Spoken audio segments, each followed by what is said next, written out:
provide timely and adequate special education services. Lori Blakesley, Director of Communications and Public Relations for the school district, said the district has, quote, no comment as it is an ongoing investigation, end quote. See our story at WGBW.FM for more details. A Mexican national who threatened President Donald Trump is in Wisconsin illegally. Stuart J. Waddles has more. The man being held in the Dodge County jail that authorities say threatened to kill the president illegally entered the country 9 times. Homeland Security Secretary Kristi Noem announced yesterday that federal authorities arrested 54-year-old Ramon Morales Reyes, a Mexican national. He allegedly threatened to shoot the president in a letter sent to an ICE officer. Morales Reyes has a history of illegal entry into the U.S. and prior arrests. He's being held in Dodge County pending deportation proceedings. From local news to what's going on around the state, Civic Media's mission is to bring you real news and great conversation. I'm Lisa Hale, 97.9 WGBW News. For news anytime, log on to WGBW.FM. The Brewers beat the Red Sox again. Hi, I'm Mike Clemens with Sports Baseball. The Brewers have today off before going on the road to play the Phillies tomorrow night. Yesterday, another dramatic win for Milwaukee, 6-5 over the Red Sox. Caleb Durbin with 2 hits, 3 runs batted in. A sacrifice fly in the bottom of the 10th, just enough into center field so Sal Frelick could score the winning run. Yeah, that's the goal. Try to get it deep enough. I knew their outfielders were playing pretty in. So even a low line drive, hopefully gets the job done, but can't go wrong with trying to get it deep in the air. NFL Packers OTAs wide receiver Jaden Reed asked if it was true his agent Drew Rosenhaus called the Packers after they drafted a wide receiver, Matthew Golden, in the first round. A lot of people misinterpreted that. Like I hired a new agent, and we talked about it before even the draft, really, that he said that he was going to talk to the front office and everybody here to just catch up and make sure everybody on the same page. That's Packers receiver Jaden Reed. With Sports, I'm Mike Clemens. This is your local Civic Media radio station. Want to hear even more? Anytime? Find all of it at civicmedia.us. I'm meteorologist Mace Michaels. Mostly cloudy for tonight, low in the mid-50s. For tomorrow, more clouds, couple of showers and storms popping up in the afternoon, and a high to the upper 70s. This weekend, pleasant with sunshine, highs of 70 to 75. Heating up next week. Currently, it's 66. Doctors Without Borders is delivering life-saving medical care where it's needed most in communities around the world. From bandaging war-wounded patients in Sudan to providing clean drinking water in Haiti, we're in more than 70 countries worldwide, bringing patients from sick to recovering, from emergency to aid, from crisis to care. This life-saving care is made possible by a global movement of supporters like you. Thank you. Mino and the Mayor. We go to a place and we actually reserved it already, but they got the swan. You know what I mean? I don't know. What is a swan? What do you mean? Well, it's hard plastic. Todd's got a smirk on his face. Here's a comment. Okay, so I've seen paddle boats. Right. Are you talking about one that's actually built like a swan? Yeah. I want a picture of that. That'll be my Facebook page. Mino and the Mayor, weekday mornings 6 till 9 on 97.9 WGBW and 98.3 and 96.5 WISS. Lean Local with Jim Schmidt. He was in your living room for 40 years. Yes, Bill Jarts is my special guest, discussing his career and retirement.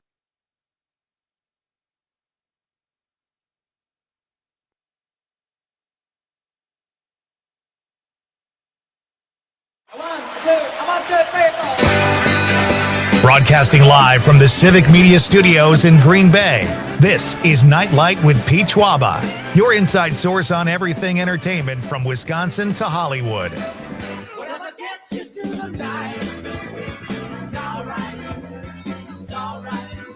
And now, a guy who likes to dine and dash, Pete Schwaba. Hey, welcome to Nite Lite, ladies and gentlemen. All right, let's do this. Conrad, should we do this? I think we should light it up Thursday style. I think it needs to be done. If we don't do it, who will? It is Thursday night, and this is Nite Lite. We are broadcasting, as Todd Michaels with those golden pipes just told you, from downtown Green Bay, statewide. Great to have you with me, no matter where you're joining us from and no matter how, whether it's on the old-fashioned radio, the Civic Media app, or on the stream. There's no right or wrong way to do this. Whatever's convenient. You can stream us. You can watch the radio, folks. How cool is that? That's right. Radio hosts like myself can no longer just roll out of bed and put on a baseball cap. Now we are basically on TV, and we get many stream viewers, and it's great to have those viewers as well. And it forces me to clean up a little bit, which is great. So you can stream us on YouTube and Facebook and X, WGBW website, the WISS website. There's all kinds of ways you can nightlight. And if you're there, give us a like or a follow. We always appreciate those. But great to have you with me. We got a great question tonight, a really fun show. We're going to announce, or I'm going to plug a new contest we have here at Civic Media that you'll want to hear all about if you haven't already. But tonight we have a lot of fun. It's the popcorn pick of the week because it's Thursday. What do we call Thursday, Conrad? It is the Christmas Eve of weekdays. Damn right, buddy. And we have, to make the popcorn pick of the week, movie buff and my friend and PBS producer Mary Picorni Donlin joins us. She will be making the popcorn pick of the week at 6:35. And then our pal Norm Kopeski from Appleton Cigar swings by. We're going to make one last final push here for Smoke on the Fox, which happens June 2nd. This is a great event sponsored by Appleton Cigar that a lot of the money goes to charity, and it's also co-sponsored by Lion's Tail Brewing Company. So a really fun event, their second annual. We'll talk with Norm. We're going to do a quick hit at 7:05 for that. Then at 7:20, very excited to have my guest tonight. Laura Enright is on the show. She's an author who has written books, many different genres and styles. She's got a couple vampire books, though, that we're going to talk about tonight. So a little vampire talk at 7:20 to get your Thursday rolling here, at least Thursday night, as we roll into the weekend. If you haven't seen Sinners yet, maybe this will inspire you.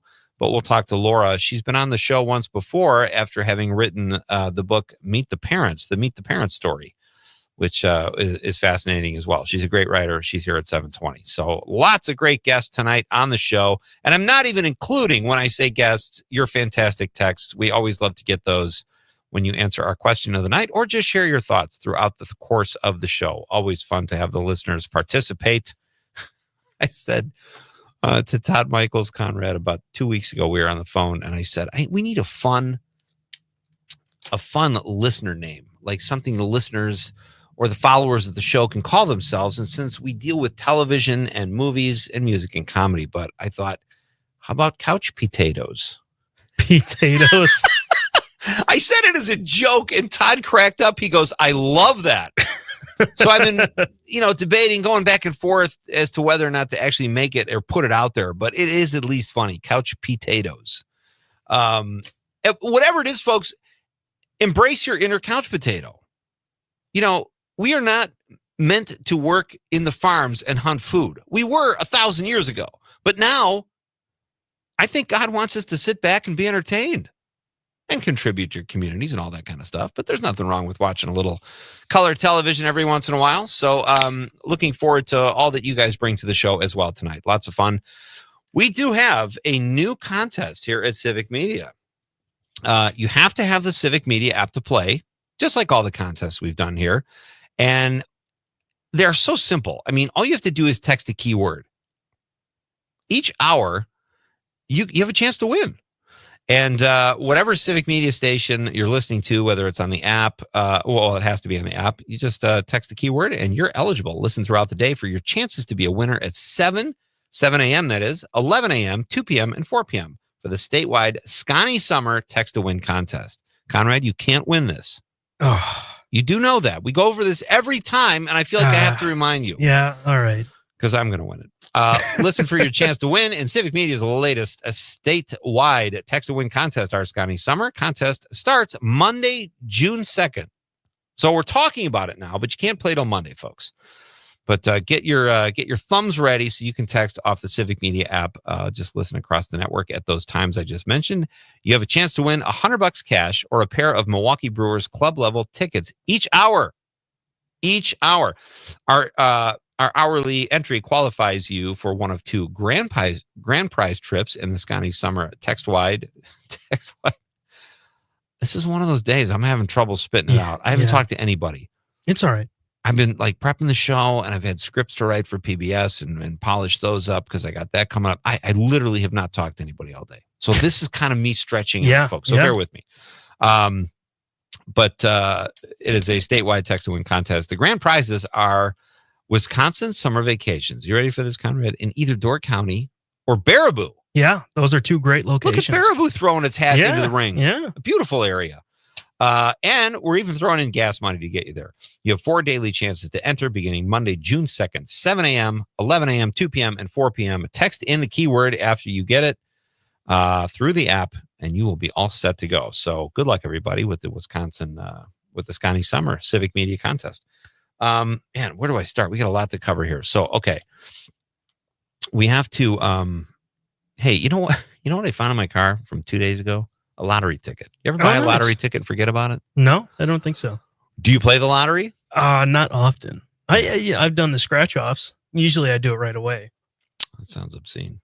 But what is that? What do you win with a scratch off? Is that like where you win like $20 or something? You're not winning millions of dollars. I won 100 off one once. How much are they? It was a Christmas gift, like a stocking stuffer. Oh, and nice. yeah, I won $100 off it. I feel like if you're going to spend $100, make the reward bigger. You know, I'm sure you have less of a chance. It would have been cool to get 100,000, but I'll take 100,000. Yeah. I play when I think about it. I don't really play that often, and I always put the ticket in my car and I forget about it. And I do check though. Like even though it's been a few days, I'm like, oh yeah, did I win millions? Let me check. I don't think I've ever even gotten one number. Like it makes you realize how impossible it is to win the lottery. Yeah. Honest to God, there's 6 numbers. Maybe I get one if I'm lucky. You don't win anything for getting one. I don't know if you knew that. I think you get it. What is it? It starts at like 3, right? Yeah. Or is it like 4? If you win 3, what do you get? You get like your money back or something like that? Yeah. That's so lame. Whatever. Hey, we got some text yesterday after the show had ended. Civic Media's own Corey Hartman texted in. He had a great text. And last night there was a phenomenon with the texters. I didn't even know this was a thing. Maybe I heard it, but people love the text. The question last night was, what are your favorite burger toppings? Because it was National Hamburger Day. And a lot of people said peanut butter. A couple lunatics even said peanut butter with nuts, crunchy peanut butter in burgers. And it was and we had fun with it. That's not something I don't think I would do, but there's another voucher here in the form of Corey Hartman, who says, I once thought peanut butter on a burger was blasphemous. I never thought it was blasphemous. I just thought it didn't sound tasty. Yeah. But Corey says, then I tried it and there's no going back. Then he put a Homer. I love that Homer meme he added there too, where Homer's drooling about food. Great stuff. Thank you, Corey. Well, we got a great question tonight too, buddy. I think we should get to it. Let's talk about the question. Okay, question. Question. Question. Pregunta. Question. Question. Okay, I have a question. Questions? This question. Domanda. Question. Question. Questions. What is your favorite movie score? We're talking score here, folks. You have a song, that's fine. You can share that. But what is your favorite movie score? I think we should give a little demonstration here. You got those babies lined up? Well, which one do you want to play? Because here's my favorite. Danny Elfman, and this is what kind of instigated this question. It's Danny Elfman's birthday today. And the movie Up dropped in 2009, 16 years ago. So Up has a beautiful... Let's hear some Up first from Michael Giacchini. Beautiful.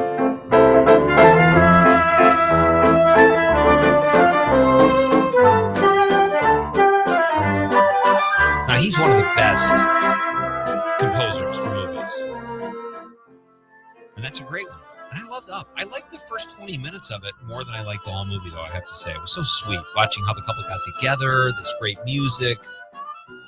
You know, when I was clipping this, I watched like that little thing that they have in that video, and it's like going through the whole story. Yeah. I was like, wow, I haven't seen this movie in so long. It's such a good movie. Oh, it's great. And I'm being overly critical because I did really like the movie, but that first segment with It's just so beautiful. Yeah. It's also Danny Elfman's birthday today. I think he turns 71. Danny Elfman created such movie and TV scores as The Simpsons theme and Midnight Run. Midnight Run is my favorite movie score. Let's hear a little Midnight Run, Con. Actually, should we do Simpsons first? We can. Yeah, let's do it. Let's do All Simpsons.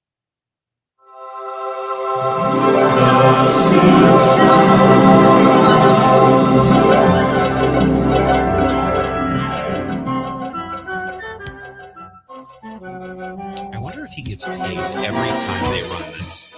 That's a lot of money if he does. I really don't know how it works with. I would imagine he does, because every time they play your episode that you wrote as a writer, you get a kickback. You get residuals. So I assume it's the same for Danny Elfman, but he's got. This is part of every episode. How many episodes do you think there are now? Well, the show's been on for like 36 or 37 years. So if he gets 5 cents even for every episode since then, and the guy's loaded. I actually met him at a party once. He's a very soft-spoken guy. We were just standing around the keg on this guy's deck. This is probably 1997. Very nice guy. But my favorite. Why did you want to play The Simpsons first, by the way? I just like it. Oh, okay, fine. All right, here's Danny Elfman's Midnight Run score. This just makes me happy.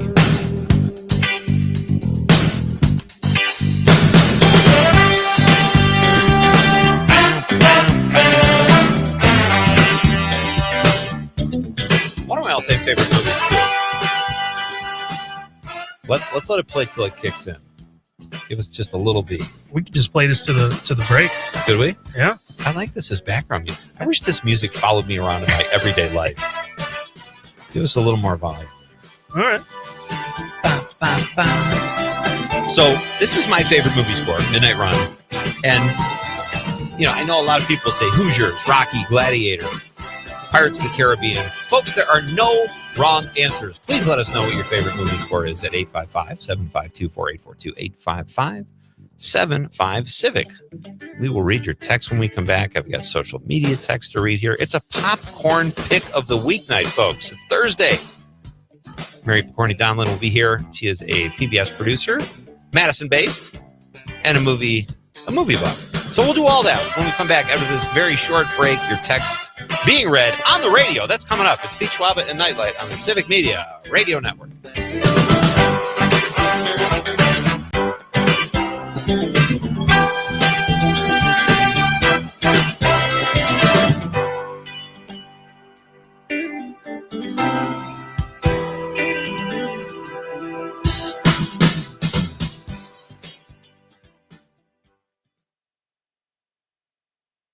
Hey, WGBW, home for Matinee on Air. Appleton Cigar Company on College Avenue has been serving the community for over 25 years. If you are a cigar aficionado looking for a one-of-a-kind experience, you need to check out Appleton Cigar, which boasts the largest selection of cigars north of Milwaukee with over 706 cigars to choose from in a walk-in humidor. The Cigar Lounge offers an impressive variety of spirits and cocktails that pair perfectly with a premium cigar. For the full experience, come to Appleton Cigar at 415 College Ave, Monday through Saturday, 11:30 a.m. to 10:30 p.m. For more information, go to appletoncigar.com.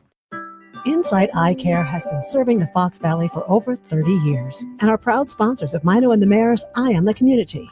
Insight offers comprehensive eye care, including glasses and contact lenses. Their doctors have a special interest in treating chronic eye disease, specialty contact lenses, and pediatric care. Find Insight on Sawyer Street in Oshkosh and Chain Drive in Appleton. Visit WIinsight.com to schedule your eye exam. Improving lives by improving sight.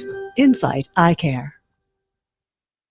All across Wisconsin, destination marketing organizations are working to ensure that tourism in our state and your local community is stronger than ever. Because when you travel in Wisconsin, you see what our beautiful state has to offer. And now, more than ever, you see the importance of the travel and tourism industry and the impact it has on our community's small businesses, infrastructure, and economy. Destination marketing organizations statewide are working diligently to generate the economic benefits tourism has to offer and ensure that tourism in Wisconsin recovers better than ever. Their work to drive visitation, book meetings and conventions, and enhance the visitor experience not only encourages travelers to discover Wisconsin, it bolsters the economy, supports jobs, and it improves the quality of life for all Wisconsin residents. And you can do your part just by exploring Wisconsin yourselves or supporting your local destination marketing organization directly. To learn more about what Wisconsin's destination marketing organizations are doing, visit destinationswisconsin.com. Sponsored by Destinations Wisconsin.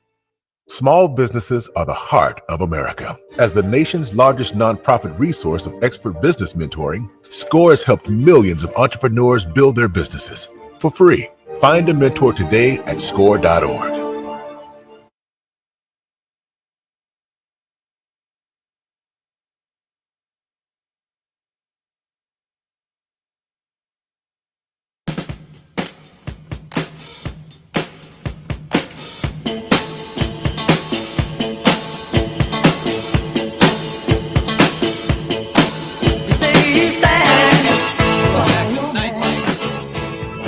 I'm your host, Pete Schwaba. Great to have you with me. It is the Christmas Eve of weeknights, Thursday, folks. Hope you're having a great week. A short week, more than likely, given the long weekend last week.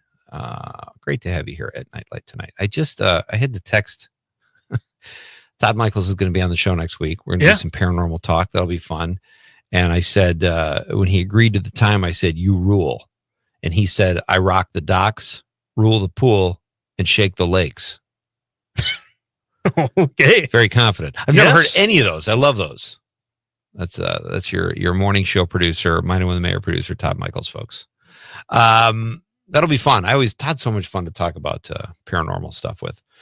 And I realized, do we have text? We got to read our text, Conrad. Yeah. Got to keep after me, man. I got so much going on here tonight. We got a phone call too. Let's do the phone call. We got Ollie on the line. Ollie from the North Love Woods. hearing from Ollie. Ollie, how are you tonight? Oh, I'm fine. My favorite score is the one from Chariots of Fire. Ooh, that's a good one. Yeah. Yeah, what was that called? Chariots of Fire. I'm just Googling Ollie. I think it's just called Chariots of Fire, actually, but it's great. Yeah. That's like really inspiring. I love when people come up with stuff too, Ollie, that I kind of forgot about. That's a great a great one. Kind of an oldie. I think it was by someone named Vangelis, Vangelis. Yeah, I do remember that. Got a lot of radio play too. Great stuff. Thank you. It won a Academy Award or something too, didn't it? I think you're right. Boy, that's a great one. Thanks so much, Ollie. Appreciate the call. Okay. Thanks. All right. Bye. That's our pal, Ollie from the North Woods. Love to hear from Ollie. Anna from Madison, she's in the 608, says, hi, Pete and Conrad. My favorite movie score is The Godfather. Well, you're in good company there. That's a good one, Anna. That might have won an Oscar too. I'm not even going to have time to Google all these because most great scores are in that conversation. Thank you, Anna. Tyler from Wisconsin Rapids says the score is 9-5. Pete's Peeps over the Conrad Commandos.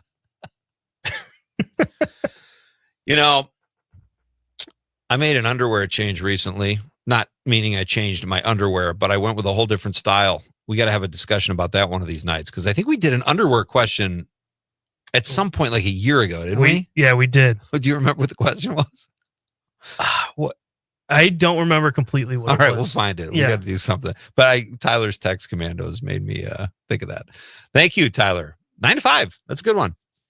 Barb from Waukesha says, no Brewers game, but the Packers should be very interesting. Pacers. Pacers game. They face. Oh, okay. They're That's up. Right. They're up 3-1 against the Knicks. And a lot of people are rooting against the Pacers.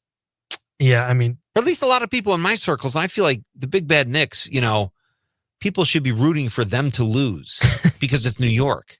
And, if the Pacers do go, it's going to be two small market teams against each other in the finals. And the NBA probably hates that, right? Probably. I feel like they hated when the Bucks won, too. Who's the other team?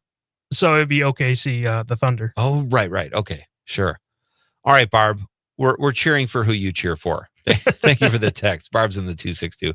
Sherry from Horicon says, good evening, Pete and Conrad. Mine is the Wizard of Oz. Excellent score. Excellent text, Sherry. You never disappoint. Thank you, my friend. Steve from Florida, he's in the 920, but he's in Florida. Conrad, your dad pulls that off somehow. Yes, he does. He says, Pete and Conrad, FYI, if you get the Powerball on the lottery, you win $4. Double the money on a $2 bet. That doesn't really get my motor running. But I do appreciate the information. I didn't know that. I knew it was something, though. Steve also says, FYI, Pete, Paula and I tried a burger with peanut butter for dinner tonight, and it wasn't too bad. A brave new world. Your parents are adventurous, Conrad. That's fantastic. I wish I could have been there to try it with them. Oh, my God. This is funny. Okay, this happens all the time. I've done this. Barb just texted back. Her initial text was, no Brewers game, but the Pacers game should be very entertaining. And I always, I thought that was meant for us because I always encourage people to text their thoughts throughout the course of the show. Yeah. Barb sent another text saying, LOL, that was meant for my son. She probably texted her son what her favorite movie score was. I'm sure he was happy to get that. Who doesn't want to get a text from mom? Exactly. No matter what it's about. So social media, Mike Desitel said 25 or 6-4. Love the song. I don't know. I'm trying to figure out context there, Mike. But it's great to hear from Mike either way. Nick Wallander says, this might sound random, but I think Little Miss Sunshine had a great score. It did. Or Inception, he says. I don't remember Inception score. Thank you, Nick. Nick's texts are great. Nick was here a week ago doing great improv games. Oh, yes. 2 weeks ago, maybe. Yeah. With Scott. 2 weeks ago. Yeah, it was a lot of fun. Great guy. Check out Comedy City, folks, if you haven't. Right here in De Pere, Northeast Wisconsin. Some good laughs. Monica Hale says, Broken Flowers, a lot of really cool Ethiopian jazz. I'm ashamed to say I've never seen Broken Flowers. It's a Jim Jarmusch film, but great text. Thank you, Monica. Ethiopian jazz as a score. That's pretty cool. Some stream text. Oh, Nick again on the stream. He says, Up is a good choice. It might be Pixar's best film overall, too. Boy, that would spark a great discussion because Yes, I it would. know he would get pushback on that, and he'd probably have a lot of people that agree with him. Thank you, Nick. Nick says, about 790 episodes of The Simpsons. Look at this guy. He's an encyclopedia. Yeah. They might hit 1,000. Like, that show's not going away anytime soon. Oh, no. It still gets ratings, and it's expensive. Like, animated shows are expensive to make. Oh, you don't have Ted Danson type or Jerry Seinfeld type salaries. You're still paying your voiceover actors. I mean, I would love to know how much one of those episodes cost to make. But Nick says 790 of them have happened. Paula, Conrad's mom, also. Boy, your folks are texting. They're texting on the stream, keeping us busy. I love it. Getting my steps in here between your parents' social media platforms. Paula says Skyfall by Adele for James Bond. Oh, that's interesting. That's a great one. All right, keep those texts coming, folks. What is your favorite movie score? Score. That's the music composed for background and mood and all that kind of stuff. Hey, we're coming right back for the popcorn pick of the week. It's Pete Schwaba and Nightlight on the Civic Media Radio Network.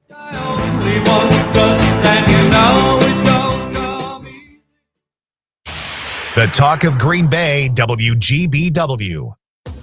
Local radio for you and your community. It's Civic Media's mission with stations across Wisconsin. Find your favorites at civicmedia.us.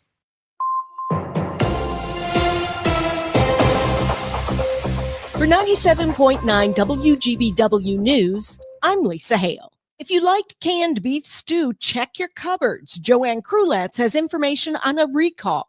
Hormel Foods Corporation is recalling approximately 256,185 pounds of canned beef stew product that may be contaminated with foreign material, specifically wood.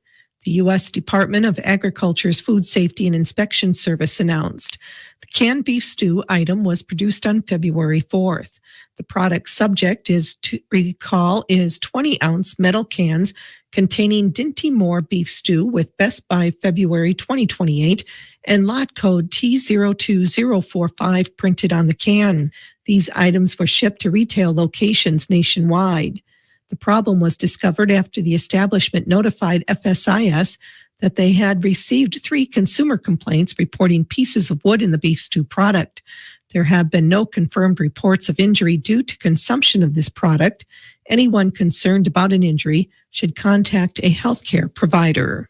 If you'd like to participate in elk hunting this October, the Wisconsin Department of Natural Resources says get your elk hunting license now. You have until the end of the month to do so. DNR officials say the elk population reached a record high of 544 last year. Due to the increased population, they're recommending a quota of 4 bulls and 5 antlerless elk in the central herd. The 2025 elk hunting season will open October 18th. Applications can be submitted online, and the drawing for the licenses is random, so all applicants will have an equal chance of being selected. I'm Lisa Hale, 97.9 WGBW News. For news anytime, log on to WGBW.FM. On your entertainment beat, I'm Pete Schwaba. Tom Cruise thanked moviegoers and studios alike, especially Paramount Pictures, for what the actor called their unwavering support for the 8th installment of the Mission Impossible franchise, and its biggest opening yet. I don't think that's ever happened. It's a good sign for the franchise and the studio, as the price tag for the film is $400 million. Think about that. The 8th movie in the franchise is one of the most expensive ever made, and it's going to turn a profit very quickly. Speaking of Cruise, the actor says he hopes to make movies into his hundreds. That includes action. That should be interesting. We won't have to wait long, though, to see him in his next action role. The Mission Impossible star told the Australian Today show that Top Gun 3 is happening. Cruise is 62 years old currently, and I'm guessing those stunts will be a little bit harder to pull off at 102. For more showbiz fun, tune into Nightlight with me, Pete Schwaba, weeknights from 6 to 8 p.m. on the Civic Media Radio Network.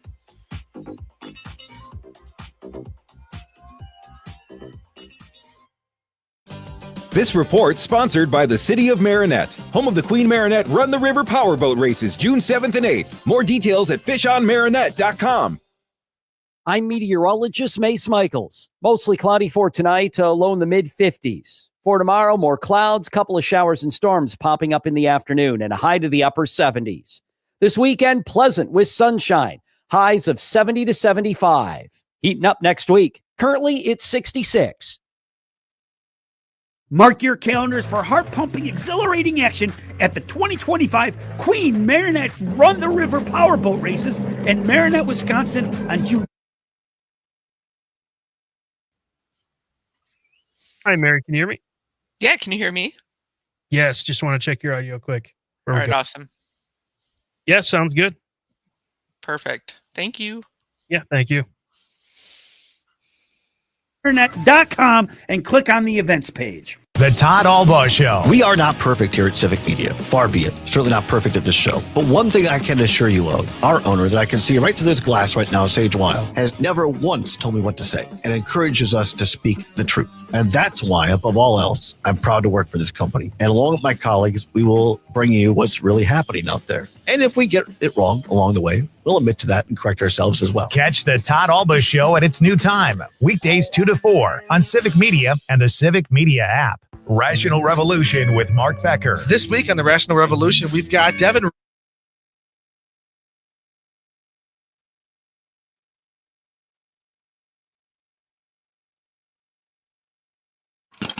It's time for the Nightlight Popcorn Pick of the Week, where we recommend a movie that you'll either enjoy or won't.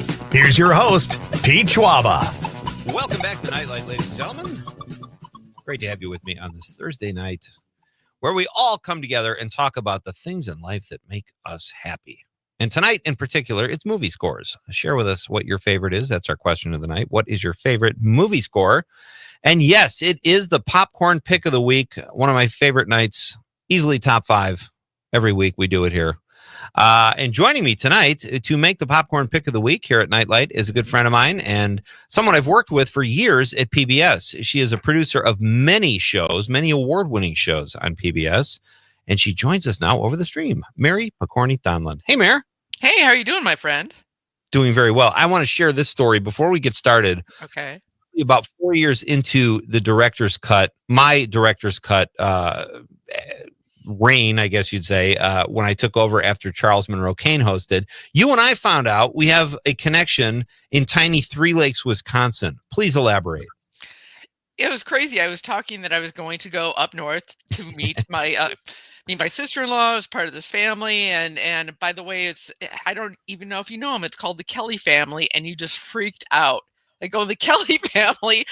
Who are you like talking about? You know, and anyway, we realized that is it your mother and then the matriarch were like best friends. Marianne Kelly. Yeah, Marianne Kelly. Marianne Kelly, the matriarch who passed away a few years ago, and my grandmother, Sis Schwaba, were like besties for their whole life. And they lived near each other in Chicago, and they both ended up with cottages up in Three Lakes. So when you said the Kelly family, I don't even know. I probably just said like, wouldn't happen to be this Kelly family. And you said, yeah, it is. Yeah. So we had so much fun hanging out with them in Three Lakes and just, water skiing, swimming, playing softball, all kinds of fun stuff. They're a great family. And so your sister married well. You must be happy about that. It's always nice to go up there and visit, just like I'm just stopping by for the weekend. Hope that's okay. Mind if I jump on the pontoon? All right. Oh, that's fantastic. Well, you're doing okay too, my friend. And it's great to have you here. Thank you for doing this. I know how busy you are, but I also know you like movies. So that's exciting. I do. Yeah. Yes. So let's jump right in. All right. Okay. So this is called the popcorn pick of the week. And I became fascinated, Mary, with popcorn several months ago, and we came up with this piece and why, I did all this research about why it became America's favorite movie snack. Okay. And read all the stuff about how during the Depression, it was cheap, and they would pop the popcorn outside. And then it became a staple. Like people would hear the popcorn and they'd smell the popcorn. It just became a perfect complement to movies. And it's probably by and large people's favorite snack. But what is your favorite snack when you watch a movie? I don't know if I have one. I mean, again, popcorn is probably an easy one to go to. Anymore, I love that the modern theaters, well, some of them offered the option of food, which is great. That I could do dinner and a movie, maybe a beer or something while I'm watching a movie. Love that. I mean, I've not been opposed to like sneaking in candy into a movie if I have to. Right. My kids, when they were younger. Again, then popcorn got to be this weird thing with all this like saturated butter on it. Yep. It tastes so good. But at home, I'd probably just do some like salty chips or popcorn or something like that. So nothing completely original. I'm the same way. And as far as like sneaking in snacks, we do that too. And we sneak in, like, I don't want movie theater soda. Like if there's like a craft soda with real sugar, maybe I would do that. But now my wife and I sneak in Blue Moon non-alcoholic beer. Nice. We don't really drink, but it's like you're sitting there in the movie theater and it's a quiet moment and I'll hear, psst, and it's like, hun, wait till there's at least a car chase or something, I know. But it's great. And do you do the popcorn? Do you like if you go to the movie, you'll do chips over popcorn? I seriously, unless I go there to get like dinner and food like that, I really don't order popcorn that often. So I do have a friend of mine that orders popcorn every time, but he's kind of a fanatic. Is like you can't put your hand in his popcorn bowl, so you actually have to get your own if you're gonna have any, because it's just not sanitary. You just can't do it. I kind of get that. I know, I get it too. And we have like in Marinette, we have this thing where if you can buy a bucket, and then anytime you bring the bucket in, they'll refill it. But I feel like that is so degrading, making people carry in a bucket, feeling like a bunch of oinkers, and we want our free popcorn. It's so demoralizing to me. And where do you keep that bucket when you're at home? Yeah, exactly. Hey, honey, grab the bucket. We're going to the movie. Right. I eat it. I use it for cereal when I'm at home. So how do you like to watch movies, Mary? Do you like to go to the theater or watch them at home? I usually watch them at home, especially as I get older. So I was just thinking about this, talking to you. I really enjoy the modern conveniences now of being able to go online, pick my seat, and knowing that I can have an aisle or not. Because just before, I've been around for a while, it was always the risk of like going into a popular movie and like getting your tickets, and you walk in like going, oh my God, am I going to be able to sit? Do I have to sit in the middle? I mean, I still have this flashback, just like traumatizing, of going to the movie Seven, and we went in and it was packed, and I was going in with my boyfriend at the time and my sister, and there were 3 seats scattered all over. So you had to sit by strangers. And again, watching a movie like Seven, you kind of want to have someone safe by your side. All right. So now I've enjoyed going to the movie now more because I can pick my seat, but I probably still watch 90% of my films at home. It's interesting. There's this big push to get people back to the theater, and I'm kind of part of it. I like going to the theater, but I love that we have the option at home. I probably watch more movies at home, like if they're old film noirs or classics or whatever. But I love going to the theater. Unfortunately, we don't have the kind of theater where you can pick your own seats like that. That's like a gourmet movie experience, right? You don't have to rush in. Your seat's there waiting for you, and they're usually really comfortable. I was at Long Legs last fall. I'm the only one in the theater. 2 people come in. They sit right behind me for this. What is that? It's like antisocial behavior. I mean, what on earth? It's a creepy movie to begin with. Don't sit right behind me. And I moved. I'm like, and I gave him the look, and I moved. Made a big deal about it. Just to say, what's wrong with you? That is basic movie etiquette. Come on. I think so too. So what are your favorite type of movies, Mary? Like, what genre do you like the most? So it switched. When I was younger, I would go for the epics. I would sit there and watch Gone with the Wind. I'd watch Gandhi, Lord of the Rings, all those. Lawrence of Arabia was a bit much.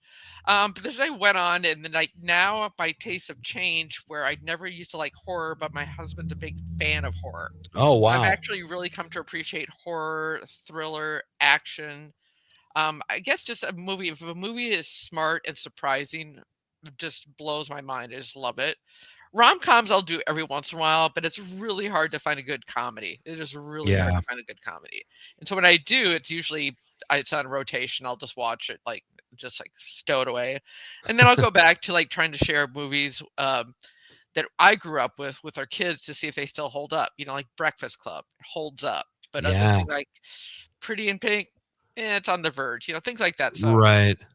I'd say for my most part right now, it's going to be horror, thriller. Yeah. Nice. Yeah. I'm trying to get I like the horror films that aren't gory, or I've heard this movie, what is it, Final Destination or whatever, that's out right now, that they've invented creative ways to make people die.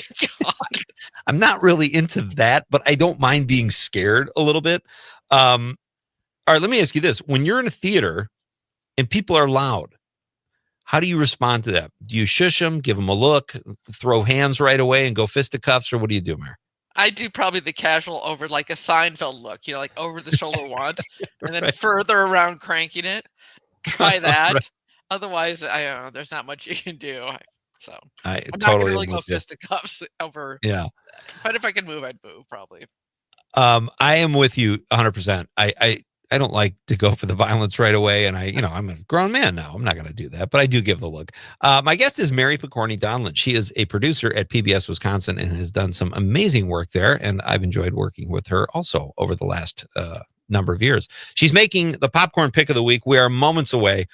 Mary, have you ever cried during a movie? Oh my God, too many times. Someone was just talking about soundtracks. Up. I bawled within the first 5 minutes of that movie. Are you kidding me? You're killing me here. Oh. It's terrible. Did you? To me, I thought the first part of that movie was the best part. Like when they showed how the courtship and all that kind of stuff. It was so great. But I've cried during Terms of Endearment, when I was in college, and I was even more guy then. And I found myself with it was almost embarrassing. But I love when a movie can take you there when you're not expecting it. Yes, I do love that too, especially as a parent, is that there's something very poignant about a child or something like that, or something that you're just relating to. But I will throw in a movie because I'm I need to cry. So now that I know that, in Terms of Endearment, I need to cry soon. I'm going to throw that puppy in because I will cry every single time on that one. But have you seen it already? Oh yeah. Yeah. Okay. I've watched that movie probably 20 times and I'll still cry. I don't even know why I had it on in my dorm room. I was, I'd heard it was a great movie. I like Nicholson. I don't know what it was, but I haven't seen it since. And I wonder if it would hold up and still make me bawl, I think it would. Would. Because the acting was so strong in that. Yeah. Oh, it's a great movie. On the stream says, sitting near people in an empty theater is like choosing the urinal directly adjacent to someone in an empty restroom. I'm so glad Nick made that correlation because I did think of that because that's happened to me a number of times too.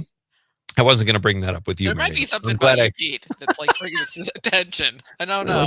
Like the cut of my jib from the back. What am I doing? What kind of vibe am I putting out there in men's rooms? I hope That's nothing. something you have to think about.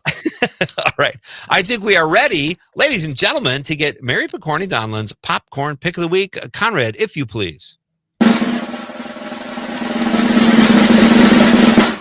It's the Nightlight popcorn pick of the week. This week, it's Mary Picorni Donlan from PBS, Wisconsin. Mary, your popcorn pick. I am picking a movie that I just saw this last week, and it's the strongest movie I've seen in quite a long time. I'm going to recommend Sinners by Ryan Coogler. Nice. Yeah. I love that pick. That is a fantastic pick. You texted me like a week ago. Because it just moved me so much. Like, have you seen this movie? It is insane. It is so great. Yeah. I'm so glad you saw that. Go ahead. And I've been listening to the soundtrack like virtually every day, just from beginning to end, because the music made that. The acting was great. It was just a great take on a movie. And yeah, just someone else was talking what they were just saying about Ethiopian jazz. This was just an interesting Bayou jazz Irish soundtrack. Yeah. It just made the movie explode. It was I highly recommend it.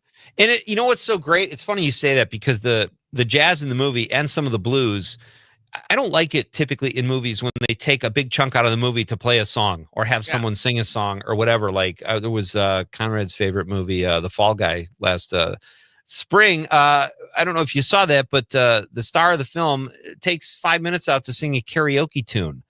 And I'm like, what? It was just such an odd choice. But Sinners, the music was so good. Yeah. I could not agree more with you. Maybe we'll talk about that film for another minute or two. We've got a few more minutes here with our guest, Mary Picorni Donlan. We're going to do a very short break. Don't go anywhere, folks. You'll miss the fun. It's Pete Schwaba and Nightlight on the Civic Media Radio Network. I'm sick and tired of you setting me up, setting me up for just a knock.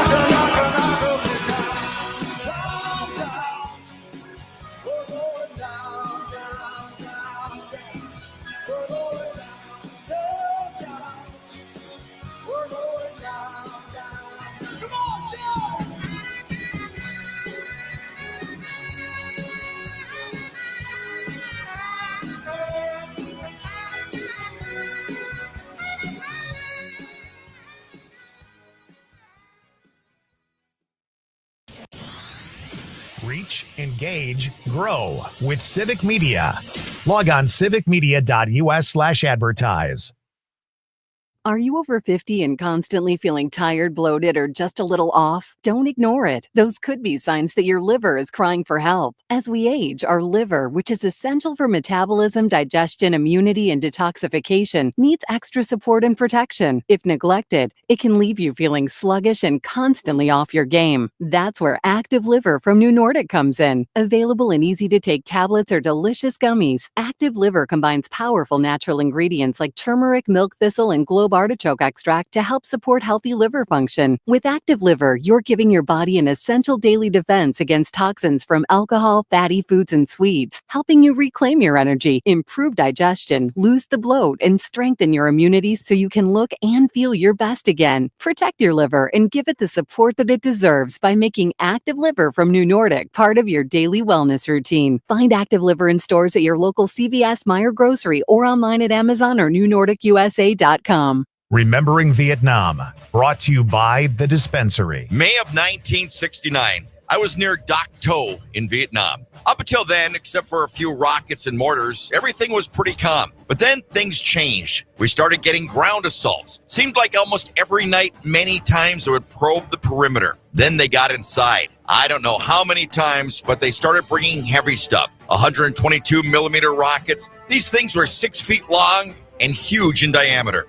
All they did was prop them up on a tripod somewhere in the jungle and fire them like a giant bottle rocket. You would hear the whoosh when it was fired, then thump, thump. If you're on guard duty in the main tower looking out into the jungle, you could see a puff of smoke. Then you'd see them coming in. Mike Brzezinski, United States Army, Vietnam. Hear this full story at WGBW.FM. Click on Remembering Vietnam. Brought to you by The Dispensary. Online at thed8dispensary.com. Mark your calendars for heart-pumping, exhilarating action at the 2025 Queen Marinette Run the River Powerboat Races in Marinette, Wisconsin on June 7th and 8th. The action will be nonstop as these high-octane boats reach speeds of over 105 miles per hour. Races kick off on Saturday and Sunday at 12:30 p.m. and run throughout the day. Free for the whole family, this is the perfect summertime weekend getaway. For more information, head to fishonmarinette.com and click on the events page. We believe your stories matter because here at WGBW, your stories are our stories too. Our award-winning news team of Lisa Hale, Brittany Merlot, and Terry Barr cover the issues that affect your life every day, the stories that shape your world. You'll hear it on the air, read it online, and see it on social media, wherever you are. Real news, great conversation, 97.9 WGBW, connected to you and your community.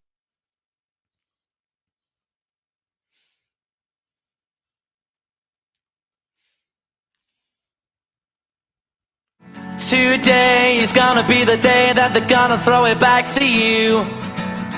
By now you should have somehow realized what you gotta do.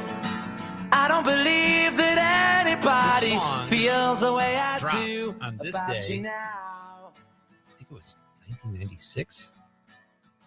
But it's like the only Oasis song. Like, they're a great band. But I don't know. It's the only song I listen to. So, big whip. All right. Welcome back to Nightlight, folks. This is Pete Schwaba. We are doing the popcorn pick of the week. We just did it, actually. Mary Picorni Donlin, my guest right now, who made the pick, picked Sinners. And I could not agree more. Mary, such a great film. In what I love about it is that it's not a franchise film. It's not a Marvel film.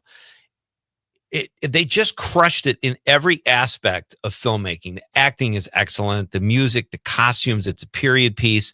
When I first read that Michael B. Jordan was playing twins, I usually don't like that gimmick. Now I totally get it, and I loved it. So that's a fantastic pick.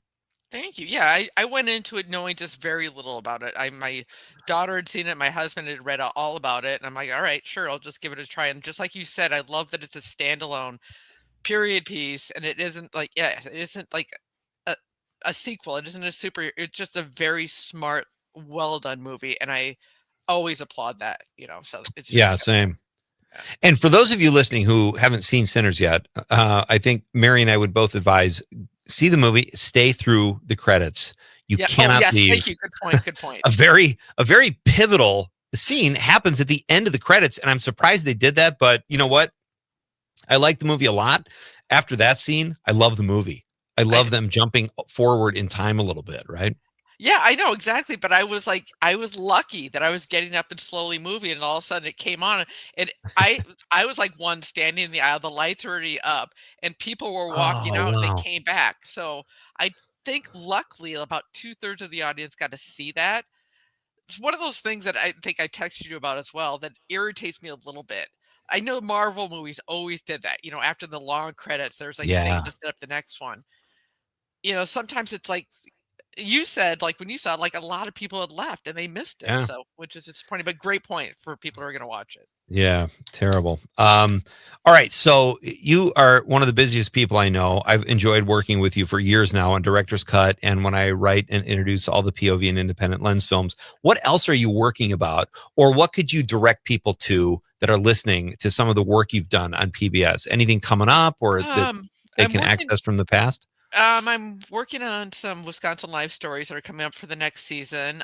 For some of you in the audience who might know Jerry Abs, who's a historian, storyteller, he's done several for us. And I just did a program on Jerry Abs Meet Me at the Fair about the history of county fairs.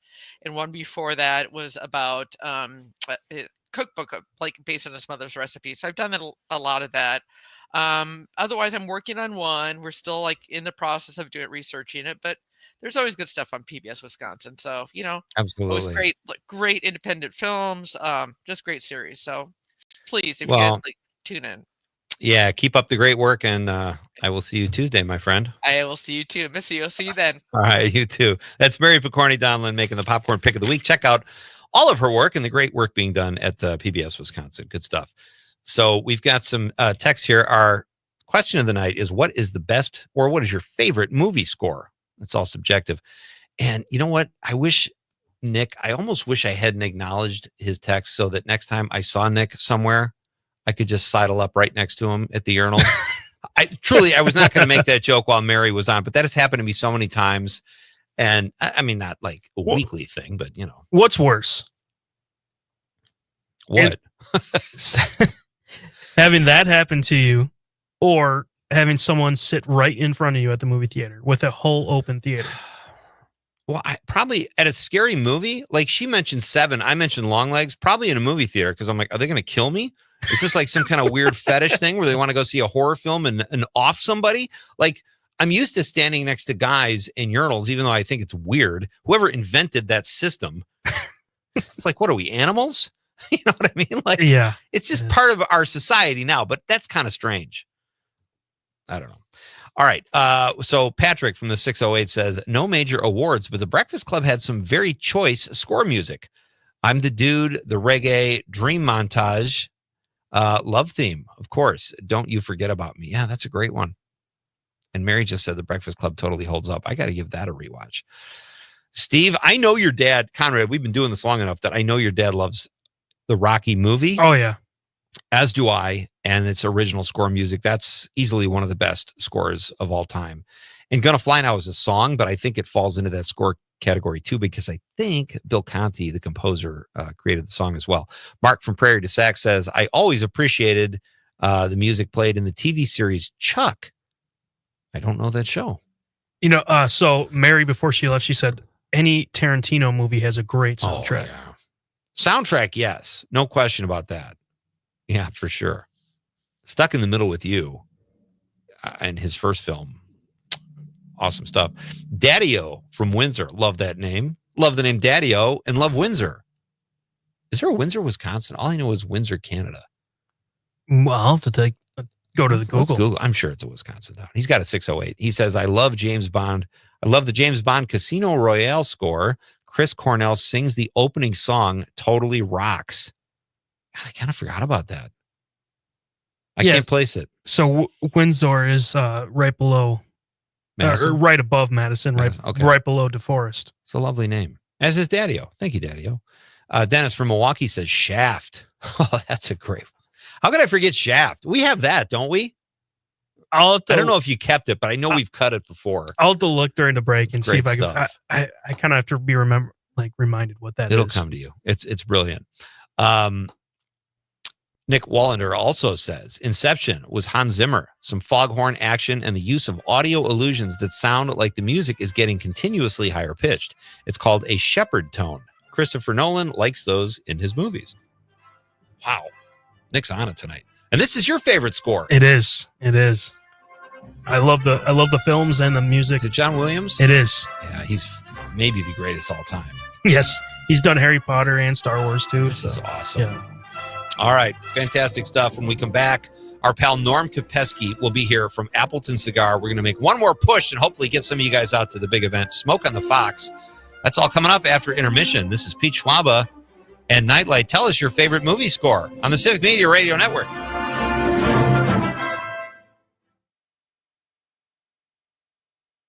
GBW Denmark, Green Bay's real news and great conversation. A Civic Media radio station. ABC News, I'm Dave Packard. An appeals court reinstating President Trump's tariffs after 2 federal courts ruled they should be blocked. The White House threatening to take the fight all the way to the Supreme Court.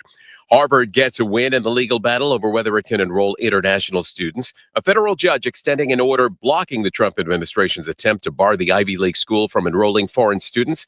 Harvard student Funshu John is 1 semester away from receiving his master's at Harvard and uneasy. Everybody is wondering the plan for next year, whether we should take a leave of absence, whether we should go back home and finish our semester online, or wait for more guidance from the administration at the school. In Gaza, Hamas says it's evaluating a U.S. ceasefire proposal. United Airlines and JetBlue have just announced an unusually close partnership. The 2 airlines will start to sell seats on each other's flights.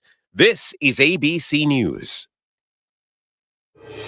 Your news, conversations, and a whole lot of fun. It's all on your local Civic Media radio station or the Civic Media app.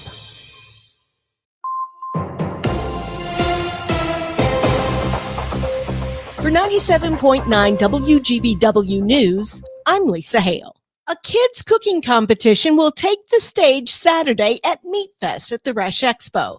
Event MC and head judge, Chef Ace Champion, says he loves seeing kids find a passion for cooking. It really just takes that spark. You know, I see so many kids that maybe their parents didn't raise them in the cooking and, you know, they don't really know if they like it or not. And then when you get them in the kitchen and you see that spark, then all of a sudden they're cooking every day. That's a win. 2 groups will compete, 8 to 12-year-olds and 13 to 17-year-olds. Civic Media's own Jim Schmidt from the Mino and the Mayor Show will be one of the judges for the competition. Today, the Oshkosh Planning Division is holding public sessions to gather input on the City of Oshkosh's sustainability plan. The project team from the city will be at each session this afternoon to provide project background with an opportunity to see draft plan goals and provide input. The sustainability plan includes 8 different themes, including climate resilience, education, governance and outreach, community health, environmental conservation, land use and economic development, transportation, waste management, and energy, utilities, and facilities. Several sessions are planned throughout the afternoon, with the last being at 5:30 in the Oshkosh Senior Center South Building. Last summer, during torrential rains, the Mill Pond Dam in Manawa was damaged, causing flooding. An engineering firm told the city yesterday that repairing that dam, built in the late 1800s, is not an option, and it should be demolished and rebuilt to the tune of $8 million. Just removing the dam and returning the mill pond to the river channel would cost the city about $700,000. I'm Lisa Hale, 97.9 WGBW News. For news anytime, log on to WGBW.FM. The Brewers head to Philly. Hi, I'm Mike Clemens with sports. The Brewers open a 3-game weekend series against the Phillies tomorrow night. The Crew beat the Red Sox 6-5 in 10 innings yesterday. It was Milwaukee's first 3-game sweep of the year. Manager Pat Murphy. It's a great feeling to feel like you believe, you sense that they believe, and that's a great feeling. Our pitching hung in there and did enough. NFL at the Packers OTA practices. Defensive back Jair Alexander remains absent while the team tries to renegotiate his contract. Safety Xavier McKinney asked if he'd like to see Jair back with the Pack. We would all like him back. I talk to him every day. Just try to stay connected with him. Obviously, we've developed a great relationship with each other. At the end of the day, like, I'm gonna be behind him regardless of what the situation's going on. We've developed a relationship good enough off the field to where it's like, bro, I just want what's best for you. That's Xavier McKinney with Sports. I'm Mike Clemens. You can always continue the conversation on social media. Share your thoughts when you find and follow Civic Media on Facebook, X, and Instagram. I'm meteorologist Mace Michaels. Mostly cloudy for tonight, low in the mid-50s. For tomorrow, more clouds, couple of showers and storms popping up in the afternoon, and a high to the upper 70s. This weekend, pleasant with sunshine, highs of 70 to 75. Heating up next week. Currently, it's 66. The Dr. Kristen Lyerly Show. This week, we visit with 2 powerful Medicaid advocates who share their stories and help debunk some of the rhetoric behind the looming Medicaid cuts. Saturday and Sunday afternoons at 3 on WGBW and WISS. Farm Rescue makes sure that you aren't alone. They're there to extend the hand and to take the burden. Dependent farmers need help sometimes, and asking for that help is protecting the future.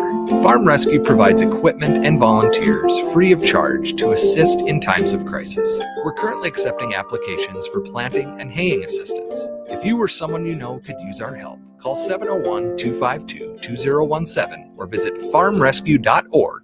The Maggie Dawn Show. Michael Negron of the Small Business Majority. The Trump administration thinks that they're doing solid for small business with their policies. And so having business owners out there talking about how, whether it's tariffs, whether it's potential cuts to healthcare, how it's going to hurt their bottom line, how it's going to hurt their consumers or their employees, I do think that will have a real impact. Every time he does something, he gets really bad feedback and he retreats in the face of it. The Maggie Dawn Show.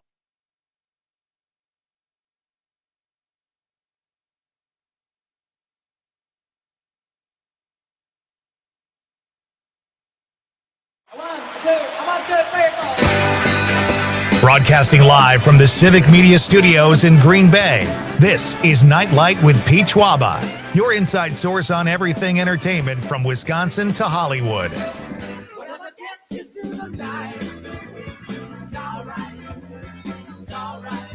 And now, a guy who prefers to travel by catapult, Pete Schwaba. Welcome back. Night Light, ladies and gentlemen. We are kicking off Act 2 here. Hey, we are having a great time. Our question of the night is, what is your favorite movie score? And for those of you that might not know, score is what the composer does. It's like the background music or like the Mission Impossible, dun, dun, dun, dun. Not necessarily songs, but you can share songs too. But that's our question of the night. So join the fun and let us know what your favorite movie score is. In just a minute, Norm Kopesky from Appleton Cigar is going to join me here. And then author Laura Enright at 7:20. We're going to talk vampires and piggyback on Mary Picorni Donlan's popcorn pick of the week, which was Sinners, an excellent choice. And I would be a terrible person if I didn't tell you all about our new Scotty Summer Text to Win contest here at Civic Media. Download the app because you need the app to play. Get the keyword and text it in right away, and you enroll yourself in the opportunity to win mass prizes. Listen throughout the day for your chances at 7 a.m., 11 a.m., 2 p.m., and 4 p.m. Text the keyword in and wait and keep your fingers crossed. The contest begins June 2nd, and it's very easy to do. You could win $100 cash or a pair of Milwaukee Brewers club-level tickets. That's every hour. And then our grand prize trips in the Scotty Summer statewide text to win contest are vacation time in either Door County or Baraboo. With gas money, ladies and gentlemen, gas money, that adds up. We'll get you there too. So 4 daily chances to win. Good luck, everybody. It starts June 2nd. Right now, it is my pleasure to welcome one of our sponsors here at Night Light, the very talented, very knowledgeable when it comes to cigars, certainly Appleton Cigar co-owner, Norm Kopesky. Hey, buddy. Thanks for having me on again. You're such a big burly guy. You look like you could like crush a beer can with your hands. And here I am wearing my Elton John Elton John readers tonight. They're red. What do you think of those? Mine. Yeah, I just didn't bring them in. You got sparkles on them and stuff like Maybe, that. I'm not going to tell. I have about 18 pairs of these around my house. I don't know what happened to my regular ones, but anyway, it's great to have you here. You have a really cool event. We talked about it a little bit last week. Let's just refresh people's memory about this awesome event, Smoke on the Fox. Yeah, so Smoke on the Fox is our second annual multi-vendor event. We're hosting down at Lionsdale Brewery, downtown Neenah. And the nonprofit that we're sponsoring is Fox Cities Veteran Council with Tim Cody. Yeah. Tim's a longtime customer of ours, and he talked about what he was involved in. We're like, let's get on board with this. Yeah. So we're one of his sponsors with his golf outing coming up this week. And yeah, so. And it's your second annual. Yeah. Is anything different last year to this year, or are you just expecting bigger numbers pretty much? Our bigger numbers, but we actually changed it up that we're doing better raffle prizes. Oh, okay. So we used to have kind of an auction at the event at the end of the event, which was a lot of fun. A lot of good laughs were cracked, but it was just one of those with the economy. The wells are a little bit dry. And so we thought, you know what, let's crank up the raffles and we'll just donate a portion of the ticket sales. People love a good raffle. That's fantastic. All right. So June 2nd, Smoke on the Fox, Appleton Cigar, in accordance with Lion's Tail. I almost said Lion's Den. Lion's Tail Brewing in Neenah. It's a great event. Money goes to a great cause, helps veterans. Tim Cody is Tim going to be there? He is. Okay. Yeah. When he was here, he had too much to drink. Should I say that on the air? I'm kidding. I would never say that about Tim. I don't even know if Tim drinks. Conrad, does Tim drink? I have no idea. Let's start a rumor. As his bartender, I'm never going to tell. Are you his bartender? Yeah. Norm, all right. So for people listening that, that maybe haven't smoked cigars before, maybe ever, I'm sure you get like a wide array of people. You probably get novices and you probably get experienced cigar smokers. So what do you tell people who have never smoked before? Basically just get one under your belt. Yeah. And if you don't like it, that's okay. Can you help me understand what you didn't like about it? And then we can steer you maybe in a different direction. And so there's so many different varieties of palates. Yeah. People enjoy different foods, different beverages, and we can usually help you find something. So is it the kind of thing where you get Like, is there a brand they should start with? Like, let's say people are just listening and aren't going to go to smoke on the Fox or can't make it or whatever. Is there like a type of tobacco they should start with, or that beginners typically start with? So typically what we start them with is something that has less nicotine content. Okay. So going old school, like if when we were kids, if we got caught with a pack of cigarettes, our dad probably would have made us smoke the whole thing, right? Turn a screen. We never touched the And get you addicted to smoking. Right. Well, Yeah. that's the nicotine. So tobacco naturally has nicotine. There's no additional nicotine added to it like what's in cigarettes. Okay. And so it's an all natural product that, so the lower the nicotine content, the less likely you are to turn green because of it. And that's usually what most people find objectionable about. Okay. cigars. And you don't inhale cigar smoke. No. Typically. I hope not. Not on purpose. So, right. So the addictive thing isn't really there with cigars, right? I mean, I know a lot of people, I love the way they smell. I like the way cocaine smells. Kidding. That's an old joke. I just outed Tim Cody as a boozer and myself as a cokehead. But that's the old joke. I don't do cocaine. I just like the way it smells. Anyway. All right. That's a rough night here. Okay. So, but it's not something that you can could you smoke a lot of cigars. You know your stuff. Could you stop smoking tomorrow? Oh, absolutely. Okay. That's interesting. Yep. All the more reason why people should try it, right? I think so. I mean, a lot of what drives it is the social aspect. There's not a whole lot of solitary, like smoking a cigar by themselves kind of people. Yeah. So it's part of the experience of mowing the lawn or running a barbecue or fishing or poker. Fishing, Yeah, exactly. Do you have guys that play poker in your shop? We do. We have a standing Tuesday night game of Texas Hold'em.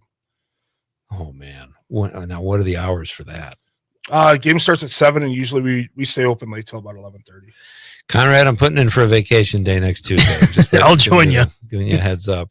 I've had bad luck with the card games. Like, I'd go to a bar where they're doing it, but then they crank like headbanging music and they have rebuy-ins and all that kind of stuff. And I was so annoyed. I went all in hoping to lose to get out of there because it's hard to find a good game, at least where I live. Right. So we try to run a friendly game. So it's tournament style. It's one buy-in, no rebuys.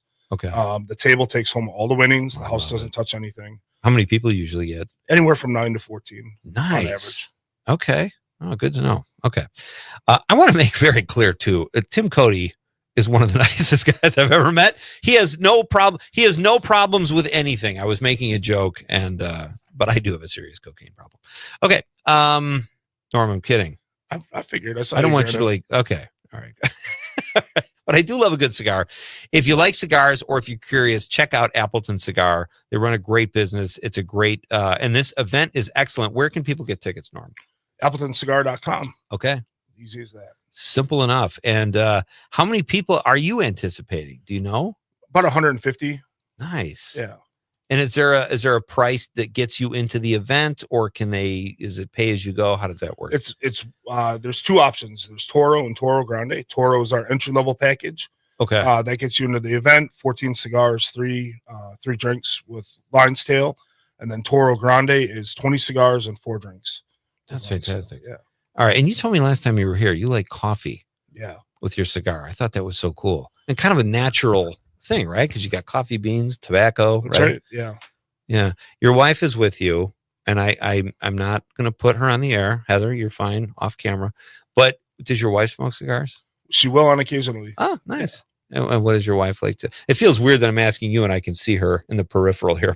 Right. What is Heather like with her cigars? Her preferred is a Plasencia, Alma Forte, and Jameson Black Barrel. Nice. So nice Irish whiskey. Well done, Heather.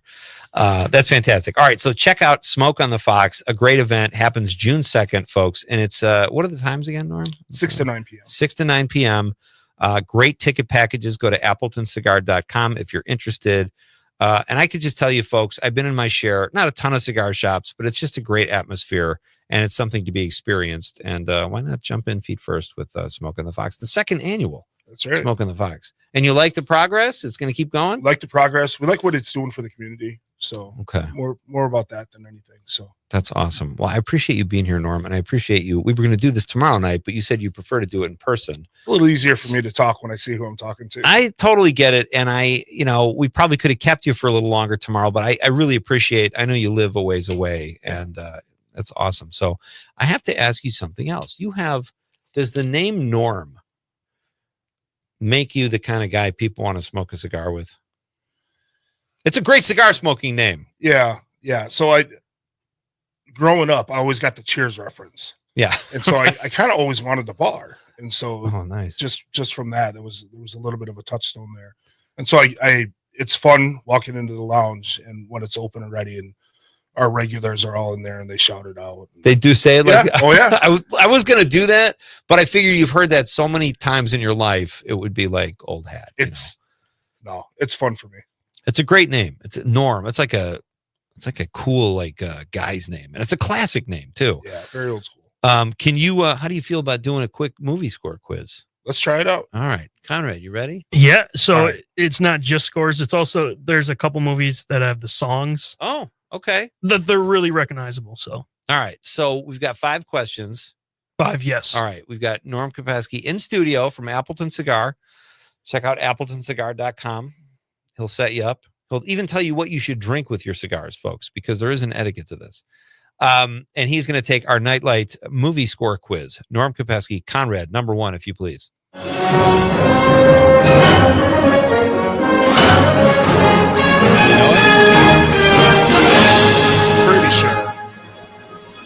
Pretty sure this is Indiana Jones. It is not. No, wait, don't tell me. Yeah. It's not E.T. Oh, God.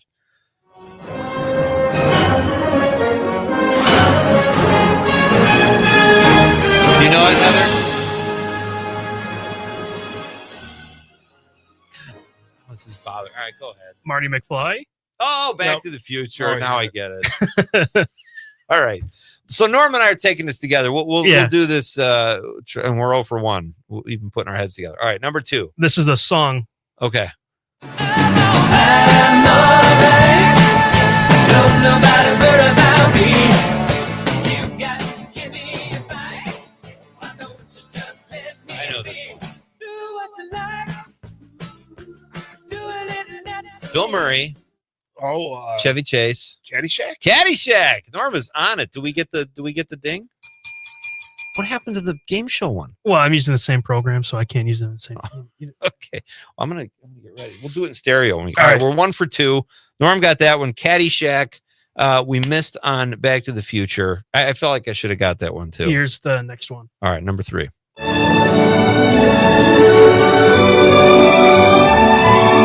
I know it.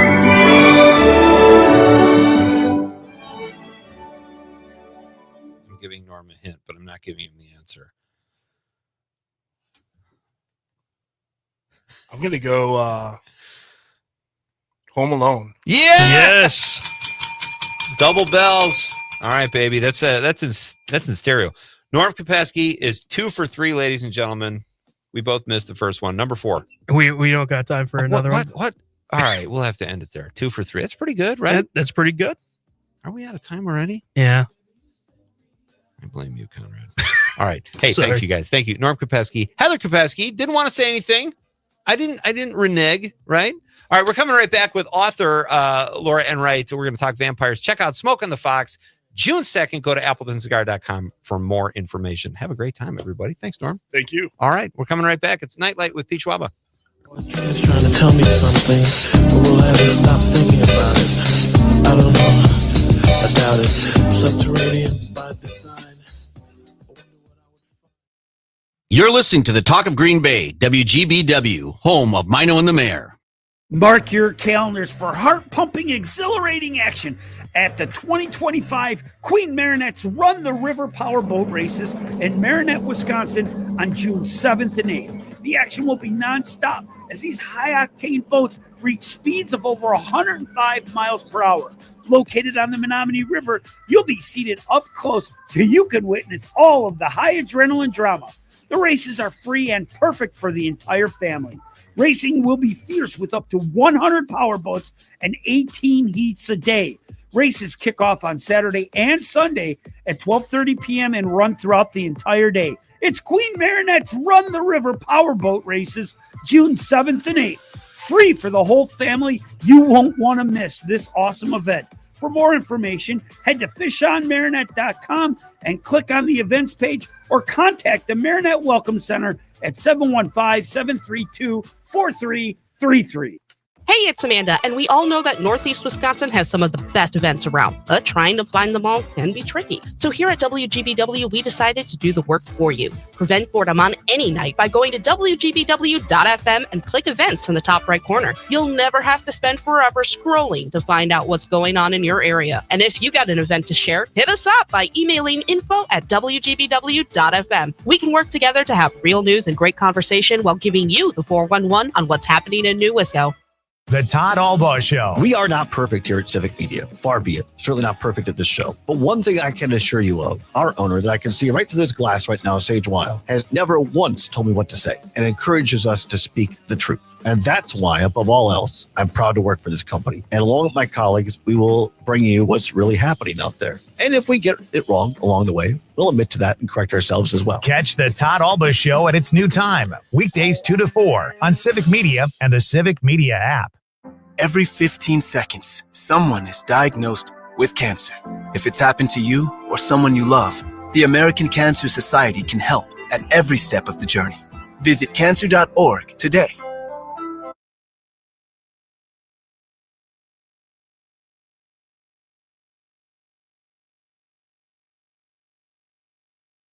Every time I think of you, I feel a shot right through the boat of blue.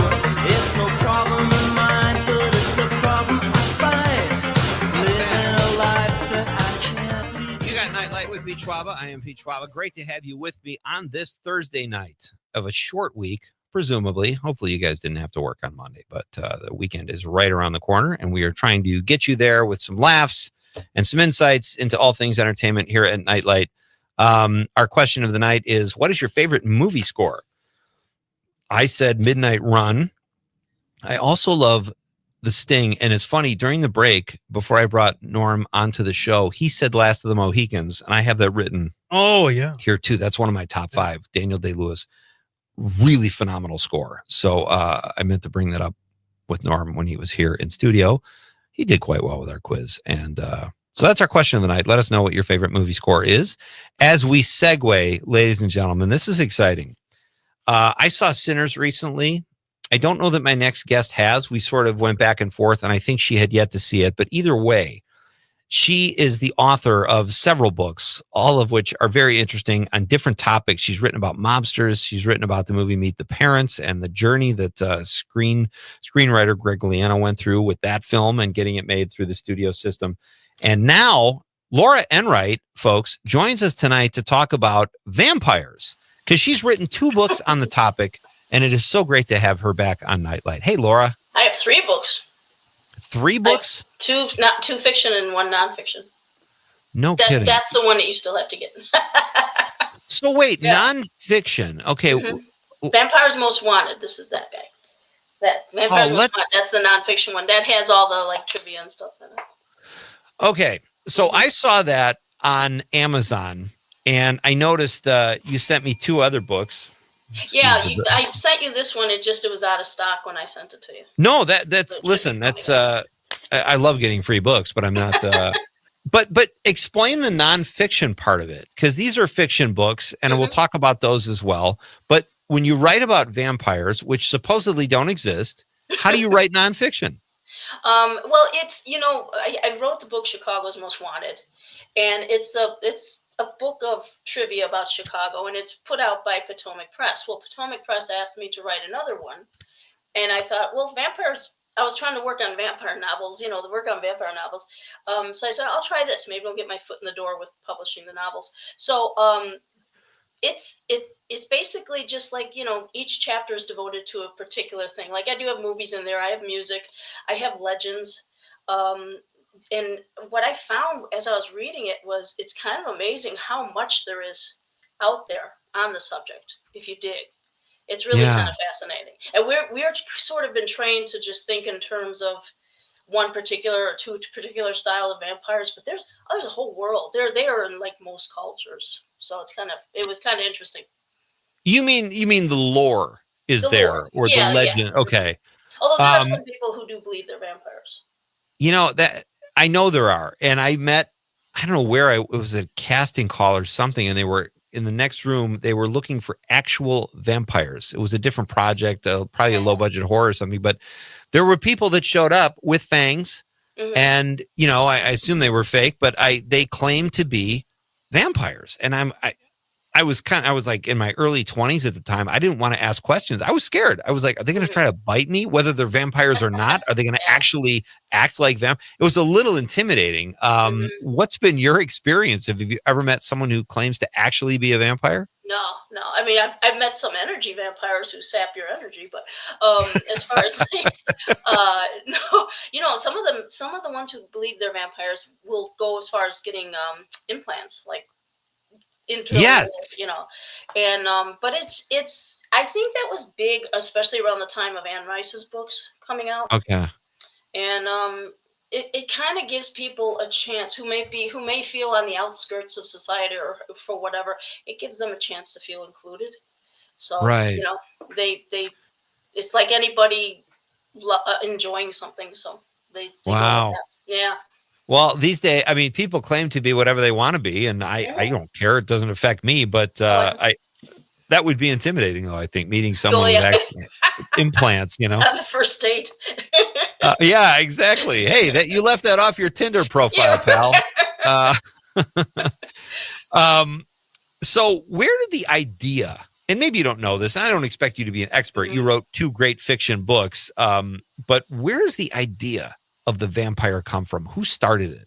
Do you know? I don't know if anyone in particular started it. I think at the core of the vampire is the notion of the parasitic creature, and it needs to feed off others to live. And it could be blood, it could be energy. I don't know if you ever watched What We Do in the Shadows, the movie or the TV show. The TV couple show episodes, yeah. Oh, it's fantastic. The TV show has an energy vampire in there, so it's like it could be that. The classic Star Trek did a story about a salt vampire where the woman had to suck salt to survive. So it's that kind of thing, and you see that and when it comes to blood is so sacred in so many cultures and so many religions and thoughts and stuff that of course that really makes it. But I think it's more the notion you're going to have, like, for example, what I discovered was a lot of the cultures around the world, it was often about a cautionary tale. So don't do this or you'll turn into a vampire. Don't do this against society or you'll turn into a vampire, that sort of thing. Or you may be, don't go into the woods because you might end up being caught by a vampire. So it's that they had one where if you did business over, I think it was in Greece, if you did business over a coffin, the person inside might turn into a vampire. So you see that a lot in a lot of the ancient legends and lore. It's changed a lot over the centuries. How kind of business do you do over a coffin? Was it like a maybe, I don't know, maybe paying for the coffin? gentleman's bet or something? Yeah. All right. Get out of that coffin if you don't pay for it right now. Yeah. All right. Author Laura Enright is here on Nightlight, spending some time with us. We are going to do the news, and then we are going to jump into her 2 vampire books, which are really cool. And that is all coming up next on Nightlight with Pete Schwaba. And we'll read your texts too. Keep those texts coming, folks. It's the Civic Media Radio Network. Great to have you. I wanna cry alone when you feeling blue. I'm waiting just for you. Someone's waiting for love.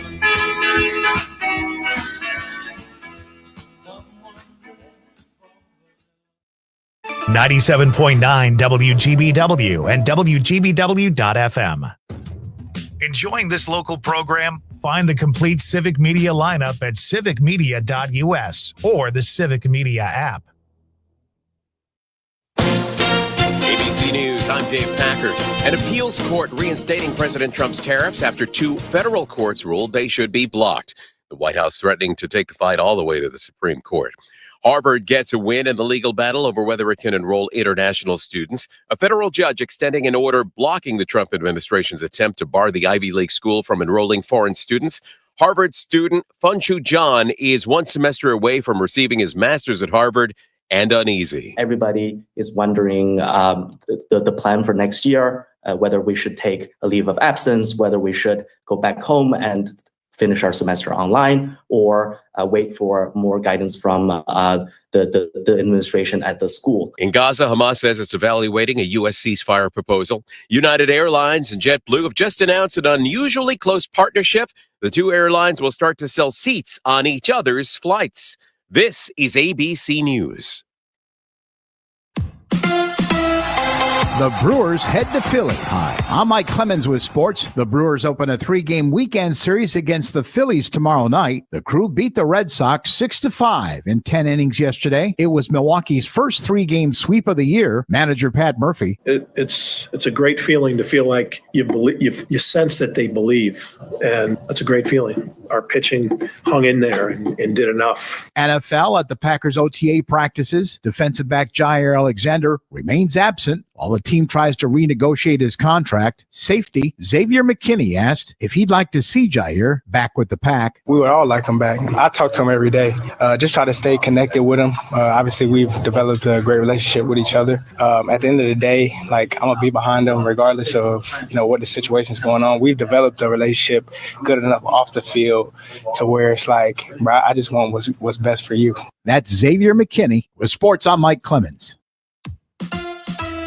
On your entertainment beat, I'm Pete Schwaba. History is being made at Max. The streamer just renewed the show Hacks for a 5th season. The show starring Gene Smart is a critic's darling, having won a total of 8 Emmy Awards. According to The Hollywood Reporter, the renewal for season 5 makes it the longest live-action running show in Max history, which is really impressive given that the streamer has only been around for 2 years as Max. Not sure how that adds up. Producers of the show announced the 5th season Tuesday night, just 2 days before the finale for season 4. To say actors need thick skin in the entertainment racket would be an understatement. Kathy Bates recently told Vanity Fair she really wanted the role of Frankie in the 1991 film Frankie and Johnny because she had originated the role on Broadway. Her dreams, however, were crushed when producer Gary Marshall told Bates that the idea of her kissing a man on screen was not what people wanted to see. Why are people the way they are? For more showbiz fun, tune into Nightlight with me, Pete Schwaba, weeknights from 6 to 8 p.m. on the Civic Media Radio Network.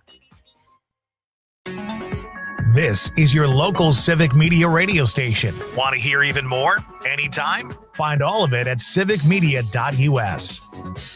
I'm meteorologist Mace Michaels. Mostly cloudy for tonight, low in the mid-50s. For tomorrow, more clouds, couple of showers and storms popping up in the afternoon, and a high to the upper 70s.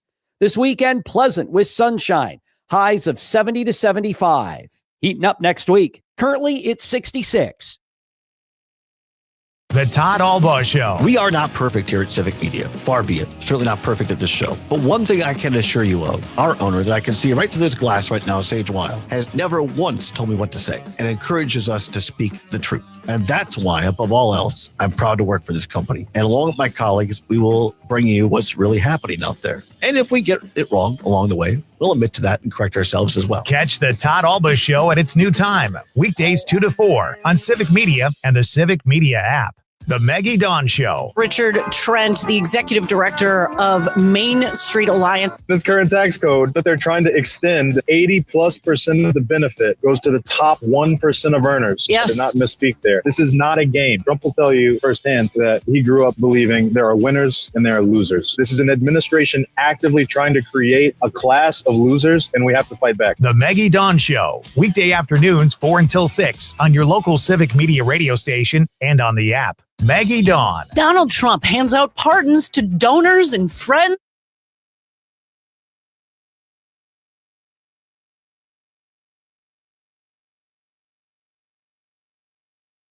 I want to. It was a teenage wedding and I hope folks wish them well.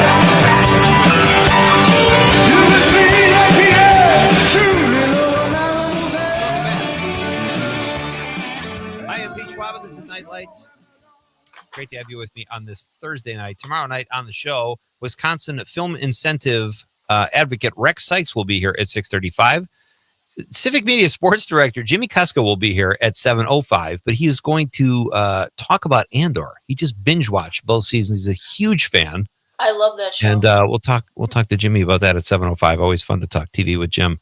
And then it is Bar Band Friday night. Terry Barr will not be here. She's taking a well-deserved vacation, but her partner at Max Inc. Radio, which you should listen to every Saturday night from 6 to midnight here on the Civic Media Radio Network, Rocker will be here, filling in for Terry. So a great show tomorrow night as well. Right now, we have a few more minutes with our current guest, author Laura Enright. She's a Chicago-based author who's written about the mob, written about the movies, and tonight we're talking about her three vampire books, but two fictional vampire books. I'm holding the first one up here for those of you watching on the stream. It's called To Touch the Sun. Laura, tell us a little bit about this book. Was this your first book? I was looking at it before, or is it your first vampire book? It's my first vampire book. Okay. Yeah. It tells the story of a young man who from India who fought in the First World War, and through what I call feral vampires, he's transformed into what is a sentient vampire. And it's kind of one of the things I always liked about the idea of vampires is exploring the sort of victim of circumstances sort of idea. So what I wanted to people my books with were crazy vampires, intelligent vampires, good, evil. You don't get a moral compass just because you turn into a vampire. Right. So I wanted to explore how this very ethical, moral young man has to then maneuver his life through his life. And at some point when the book starts, he's lost the woman that he's loved and has also been his food source. She's died. So now he has to go back to what he considers like pickpocketing. He doesn't have to kill the host, but he does have to feed, or nature forces him. So Wow. Yeah, that's kind of where that is at. So, all right, for those of us who are novices when it comes to vampires, what does that mean? Can you break that down a little bit? You got a feral vampire and a sentient vampire. Does and the main character's name is it Narain Khan? Narain, yeah. Narain. Okay. Does he come to? Is this set in Chicago? It is. Oh, so he comes over. Mm-hmm. Okay, and so he's bit. Obviously, he's bitten. Yeah. And he I forgot. He came to Chicago decades before he opened a restaurant.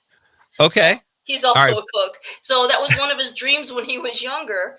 And the World War I kind of almost lost it on him, but then he was able to achieve it through this woman that he met, I think in the 40s. And then when she died, by that time, he's had a really famous restaurant in Chicago.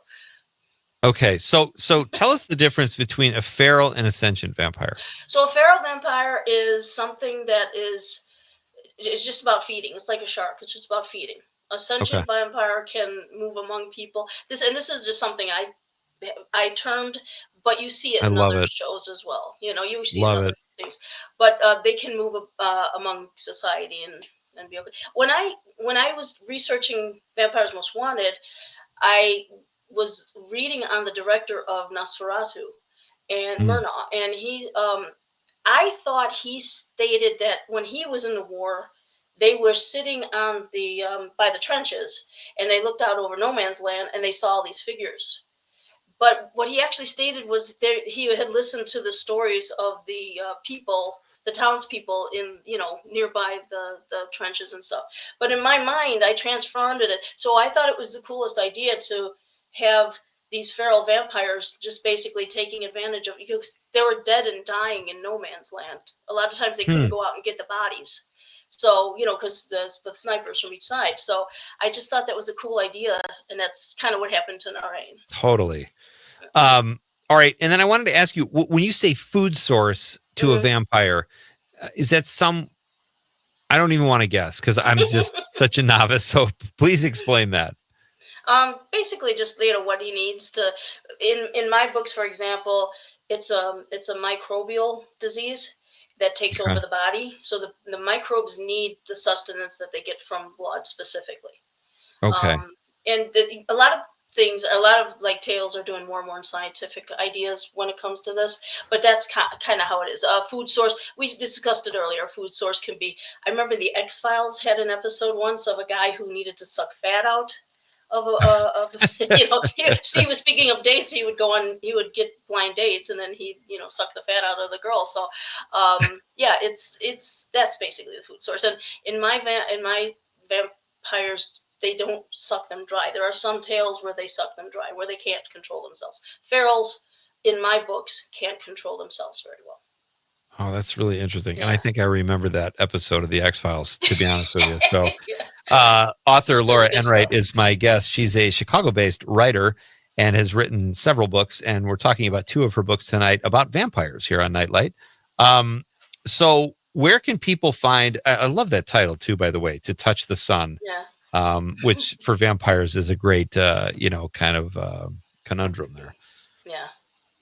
Where can people find that? You can go to laura-enright.com, and I have links to the books on there, or you can get them on Amazon as well. Are there places you can get them other than Amazon? Because I know some of our listeners are trying not to give more money to Amazon. Yeah. I think, unfortunately, at this point, they are a little older books. I think at this point, Amazon is the only one who has them, unless you go to a bookstore and maybe there you go. Get them that way. But order them, special order them. The ones that I wrote those. The first one was 2008, I think it was published, and 2014. Then 2014, yeah. Yeah, and so it was, but unfortunately, the publisher didn't last. It was a small publisher, so I now need to go find, because I have all sorts of other books ideas for the series, so I have to find a new publisher.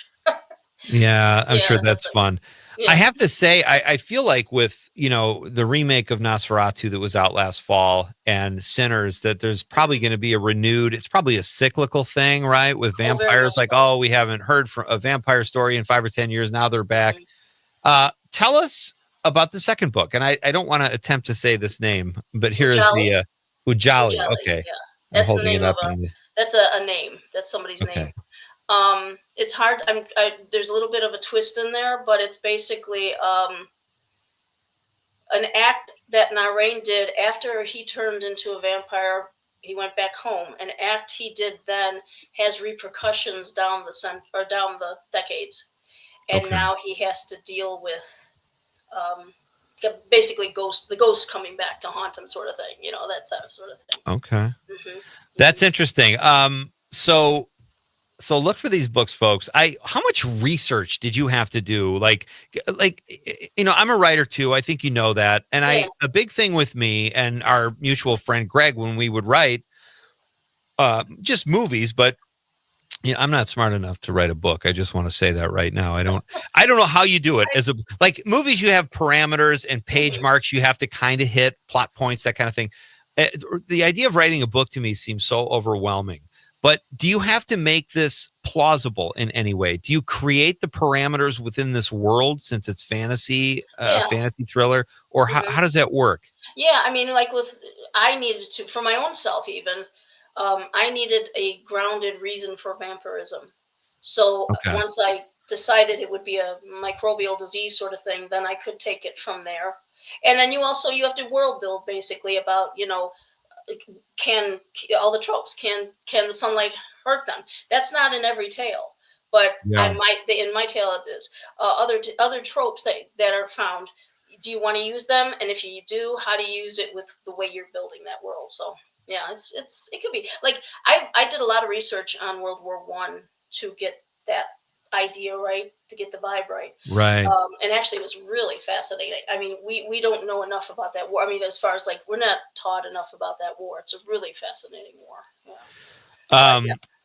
Did you see what recent vampire films have you seen? Did you get to see Sinners or tell me your thoughts, please. I thought it was fantastic. It was brilliant. What was interesting about it was, and I'm not giving really that much away, the vampires don't play a huge portion in the beginning of the movie. Right. But you're still so sucked in by the filming, the directing. The music was fantastic. And there was actually even a poetry to the dialogue. that I thought was Yeah. you're just so gripped by that. You're like, okay, I'll go. I'll if you're a vampire fan or something, I'm like, okay, I'll go along for the ride and see what happens. And it does. It works great. It's fantastic. It was so great, and you're right. The vampires. It's kind of fun because it's coming, but they do make you wait, and it's kind of a long. I think it's over 2 hours. But I wonder if they added that scene, and again, I'm not. This isn't really a spoiler, but at the beginning, a kid comes into a church covered with blood, holding a guitar, and his dad is the preacher. So, and he has these flashbacks where horrible things happen, and then you don't see the vampires for like an hour. Yeah. And I wonder if if the studio made them put that in just to say, hey, something's on the way here, and it's pretty creepy. They might have. I remember when I watched it, I was like, it was such an excellent storytelling device to get to the next deal. But yeah, they might have decided that, we got to put this in to whet people's appetites. What are some other things about vampires? Like, I love that they can't touch the sun, or not touch the sun, but be in the sun. And that's a great thing about Sinners. At the end, one of them says, I haven't seen the sun in however many years he's been alive. I love that creepy, weird element. But also Sinners played into the idea that they had to be invited in, which I forgot. Yeah, that's a really cool idea from legend, from lore. Okay. You also have something similar where the vampire, not in this movie, but the vampire can only feast on its relatives, sort of thing. Oh, wow. But yeah, I love that idea that you can't let the right one in. Was that very same one? I don't know if you're familiar with that film. I think it was from Sweden. Yeah, I did not. it's a Swedish vampire film. Check it out. It's gorgeous. It's wonderful, and that's where the title is from. Let the right one in. It's like the vampire in there has to request to enter the That's house so great. of the person that she has befriended. Yeah, And it was so fun in Sinners trying to get them to get themselves invited. We have someone listening on the stream. Deirdre Edwards says, Laura Enright, amazing. And then she sent another text in, Deirdre Edwards, Laura Enright, very interesting. And I totally agree. Thank you, Deirdre, for listening. Yeah. And then our mutual friend, Greg Liana, says, Pete, you like cigars? Not when I used to smoke them when we were where we used to write. All right. Greg thinks he's got this big gotcha moment. Yeah. Greg smokes them every day. I'm not that guy. And I didn't mean to insinuate that I am. Laura, this is really fun. Heady, though. It could be heady, though, when you're smoking a cigar and you're trying to concentrate and the guy's smoking. Oh, yeah. And Greg smells like he smells like cigar smoke anyway. So I got the residual effect. Thank you so much, my friend. Let's do this again. Keep up the great work and keep us posted on anything you're working on. Can I mention really quickly a score, an author of a score? Absolutely. We have about 20 seconds. Okay, Please, doesn't get enough love. Ennio Morricone. Who? Oh, he did the spaghetti westerns. Oh, Clint Eastwood westerns. Those scores are gorgeous. So yeah, I would check out the best of Ennio Morricone. It's fantastic. Thank you so much. Yeah. Great choice, Laura. All right, have a great night. Thanks so much. Right, you're very welcome. Bye bye. We're coming right back to wrap things up and read your text. It's Nightlight with Pete Schwaba.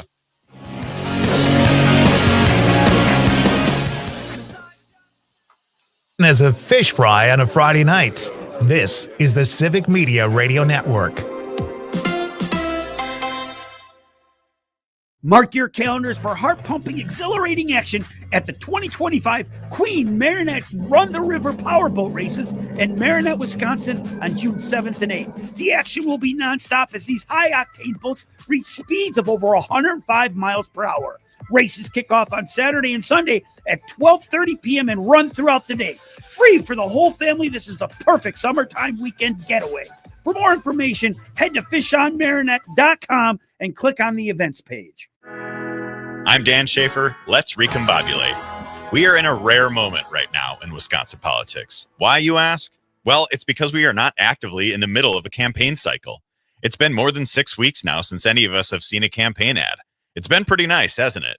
The moment we're in is as close as we're going to get to a political off-season here in Wisconsin. And we need to take advantage of this moment by taking action to improve our democracy. That means taking steps to address money in politics, cleaning up some issues with election administration, and creating a long-term plan for nonpartisan redistricting. In some cases, we can't make these kinds of changes in the middle of a campaign. So we need to be thinking about what we can do now. There's a lot both parties can agree on here too. So let's make some moves this offseason, Wisconsin. Seize this moment to make a better, stronger, more inclusive democracy. Find all of Dan's work at the Recombobulation area and on our website at civicmedia.us. All across Wisconsin, destination marketing organizations are working to ensure that tourism in our state and your local community is stronger than ever. Their work to drive visitation and enhance the visitor experience not only encourages travelers to discover our great state, it bolsters the economy, supports jobs, and it improves the quality of life for all Wisconsin residents. To learn more about what these great organizations are doing, visit destinationswisconsin.com. Sponsored by Destinations Wisconsin. May is Mental Health Awareness Month, a time to pause and remember your mental health is as important as your physical health. Jeff Olson's son struggled with stress and anxiety, and this father from the UP says he's speaking out to save lives. He came to us, asked for help as a junior in high school, fought it for 3 more years, had a couple suicide attempts in between there. The anxiety and depression was too much for him, and he ended up taking his life. My wife and I felt the need to speak up and not hide this, in hopes of educating people so they didn't have to go through what my son Daniel went through. If you're struggling, you are not alone. Reaching out is a sign of strength, not weakness. The Suicide or Crisis Lifeline is available 24/7. You could call or text 988 anytime. Again, 988. Let's choose to connect and care for ourselves and others this month and every month. I'm Terry Barr for the Civic Media Radio Network.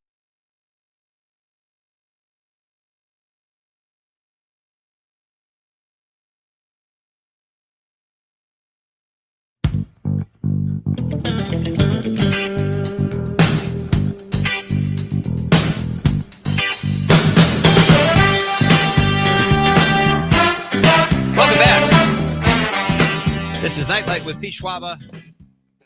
Fun show tonight. Thank you to Laura Enright for being here and discussing her vampire books. Thank you to Norm Kopeski. Enjoy Smoke on the Fox, everybody. Check it out if you're in the area.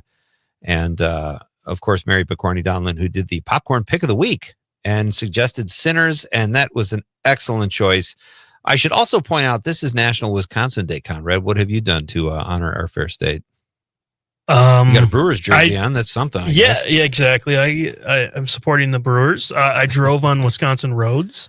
Oh, well done. You're a taxpayer. We could close the show with. Oh, you know what else I jump did? around. I ate some cheese today. Oh, there you go. I Okay. think that celebrates it right Did you there. eat cheese yesterday? Well, yeah. Every day is Wisconsin Day. Our question of the night, folks, was what is your favorite movie score? Christine from Slinger says, that's the 414, by the way. She says, Phantom of the Opera, Andrew Lloyd Webber score. Excellent, Christine.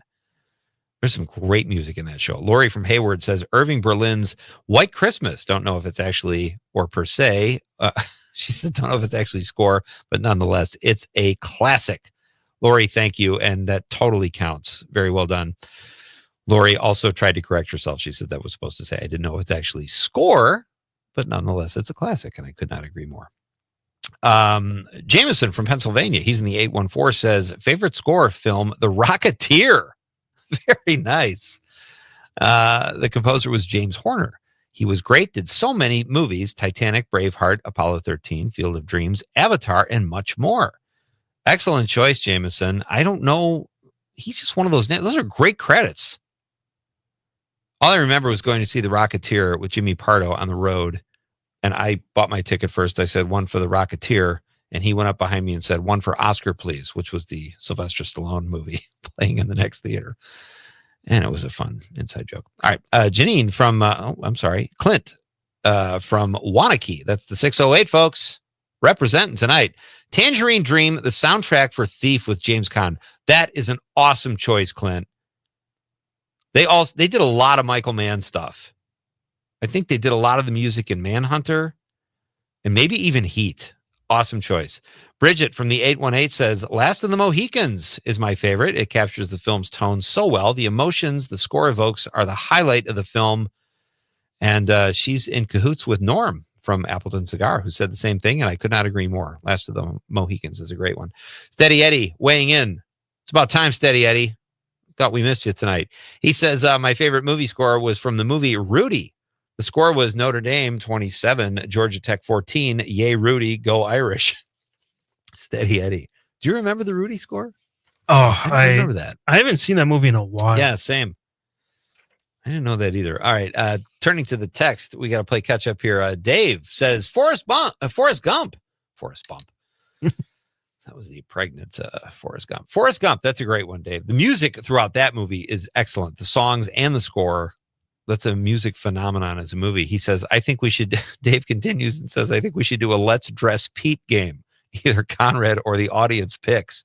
This is probably because I made a joke about my Elton John sunglasses. Or glasses. Why do we keep calling them sunglasses? And I had Norm sitting here. And, I'm very comfortable with my masculinity. But Norm is like a dude. You see this guy? He's like stacked. He's like, stout, whatever they call it. He's got that voice. And the beard. It'd be great if he was like a high tenor falsetto. Yeah. Norm's all dude. That's awesome. And I was just making a joke. I love my Elton John glasses. They rule. Dave says, if you haven't, we were talking about urinals before, and Dave says, you haven't been to Wrigley and peed in a trough. That is even more animalistic. There's a bar I'd go to in Milwaukee that had that. It's like, why is it hard to put a urinal in here? I mean, it's just because, like, I don't know. I think urinals are weird. Yeah. I mean, it's even weirder. Especially without the dividers. I mean, I use them, whatever, but those troughs are like, here's what we think of you, gentlemen. Well, whip them out and go to town. And Wrigley's weird. And I don't know if they had him at County Stadium or not, but I remember as a kid looking down and seeing like 30 dudes all being, like you're a kid, you're just like, what is going on in here? Nick Wallander says, Let the Right One In is phenomenal. The original is great. The American remake is good, but loses some of the atmosphere. Nick is crushing it tonight. He's on like every single. He is. He's banging on all cylinders. Dave also says, I said that well before she did.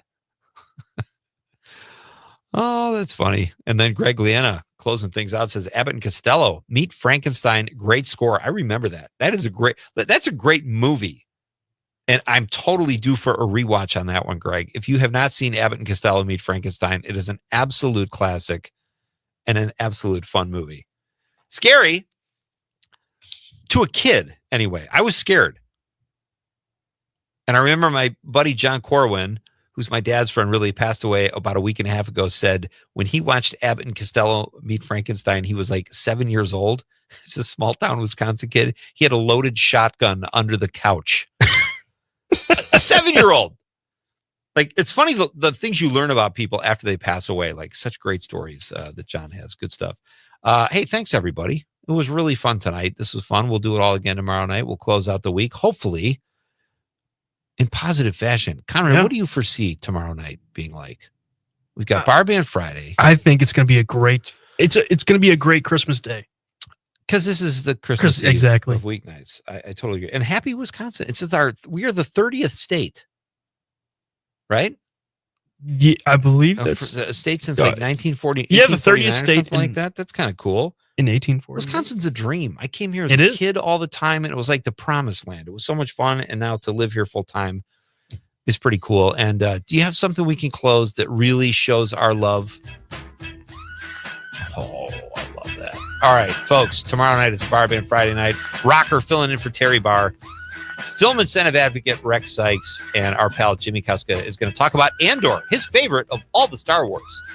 We'll do that all tomorrow night. Again, on behalf of the lovable producer Conrad, good night, Wisconsin. That's a sin. I won't ever slack up. Punk, you better back up. Try and play the role and you're the whole crew will act up. Get up, stand up, come on, throw your hands up. If you got the feeling, jump up, touch the ceiling. Monsters of one flow. Someone's fucking junk, yo, I'll bust them in the eye. And then I'll take the punks out. Feeling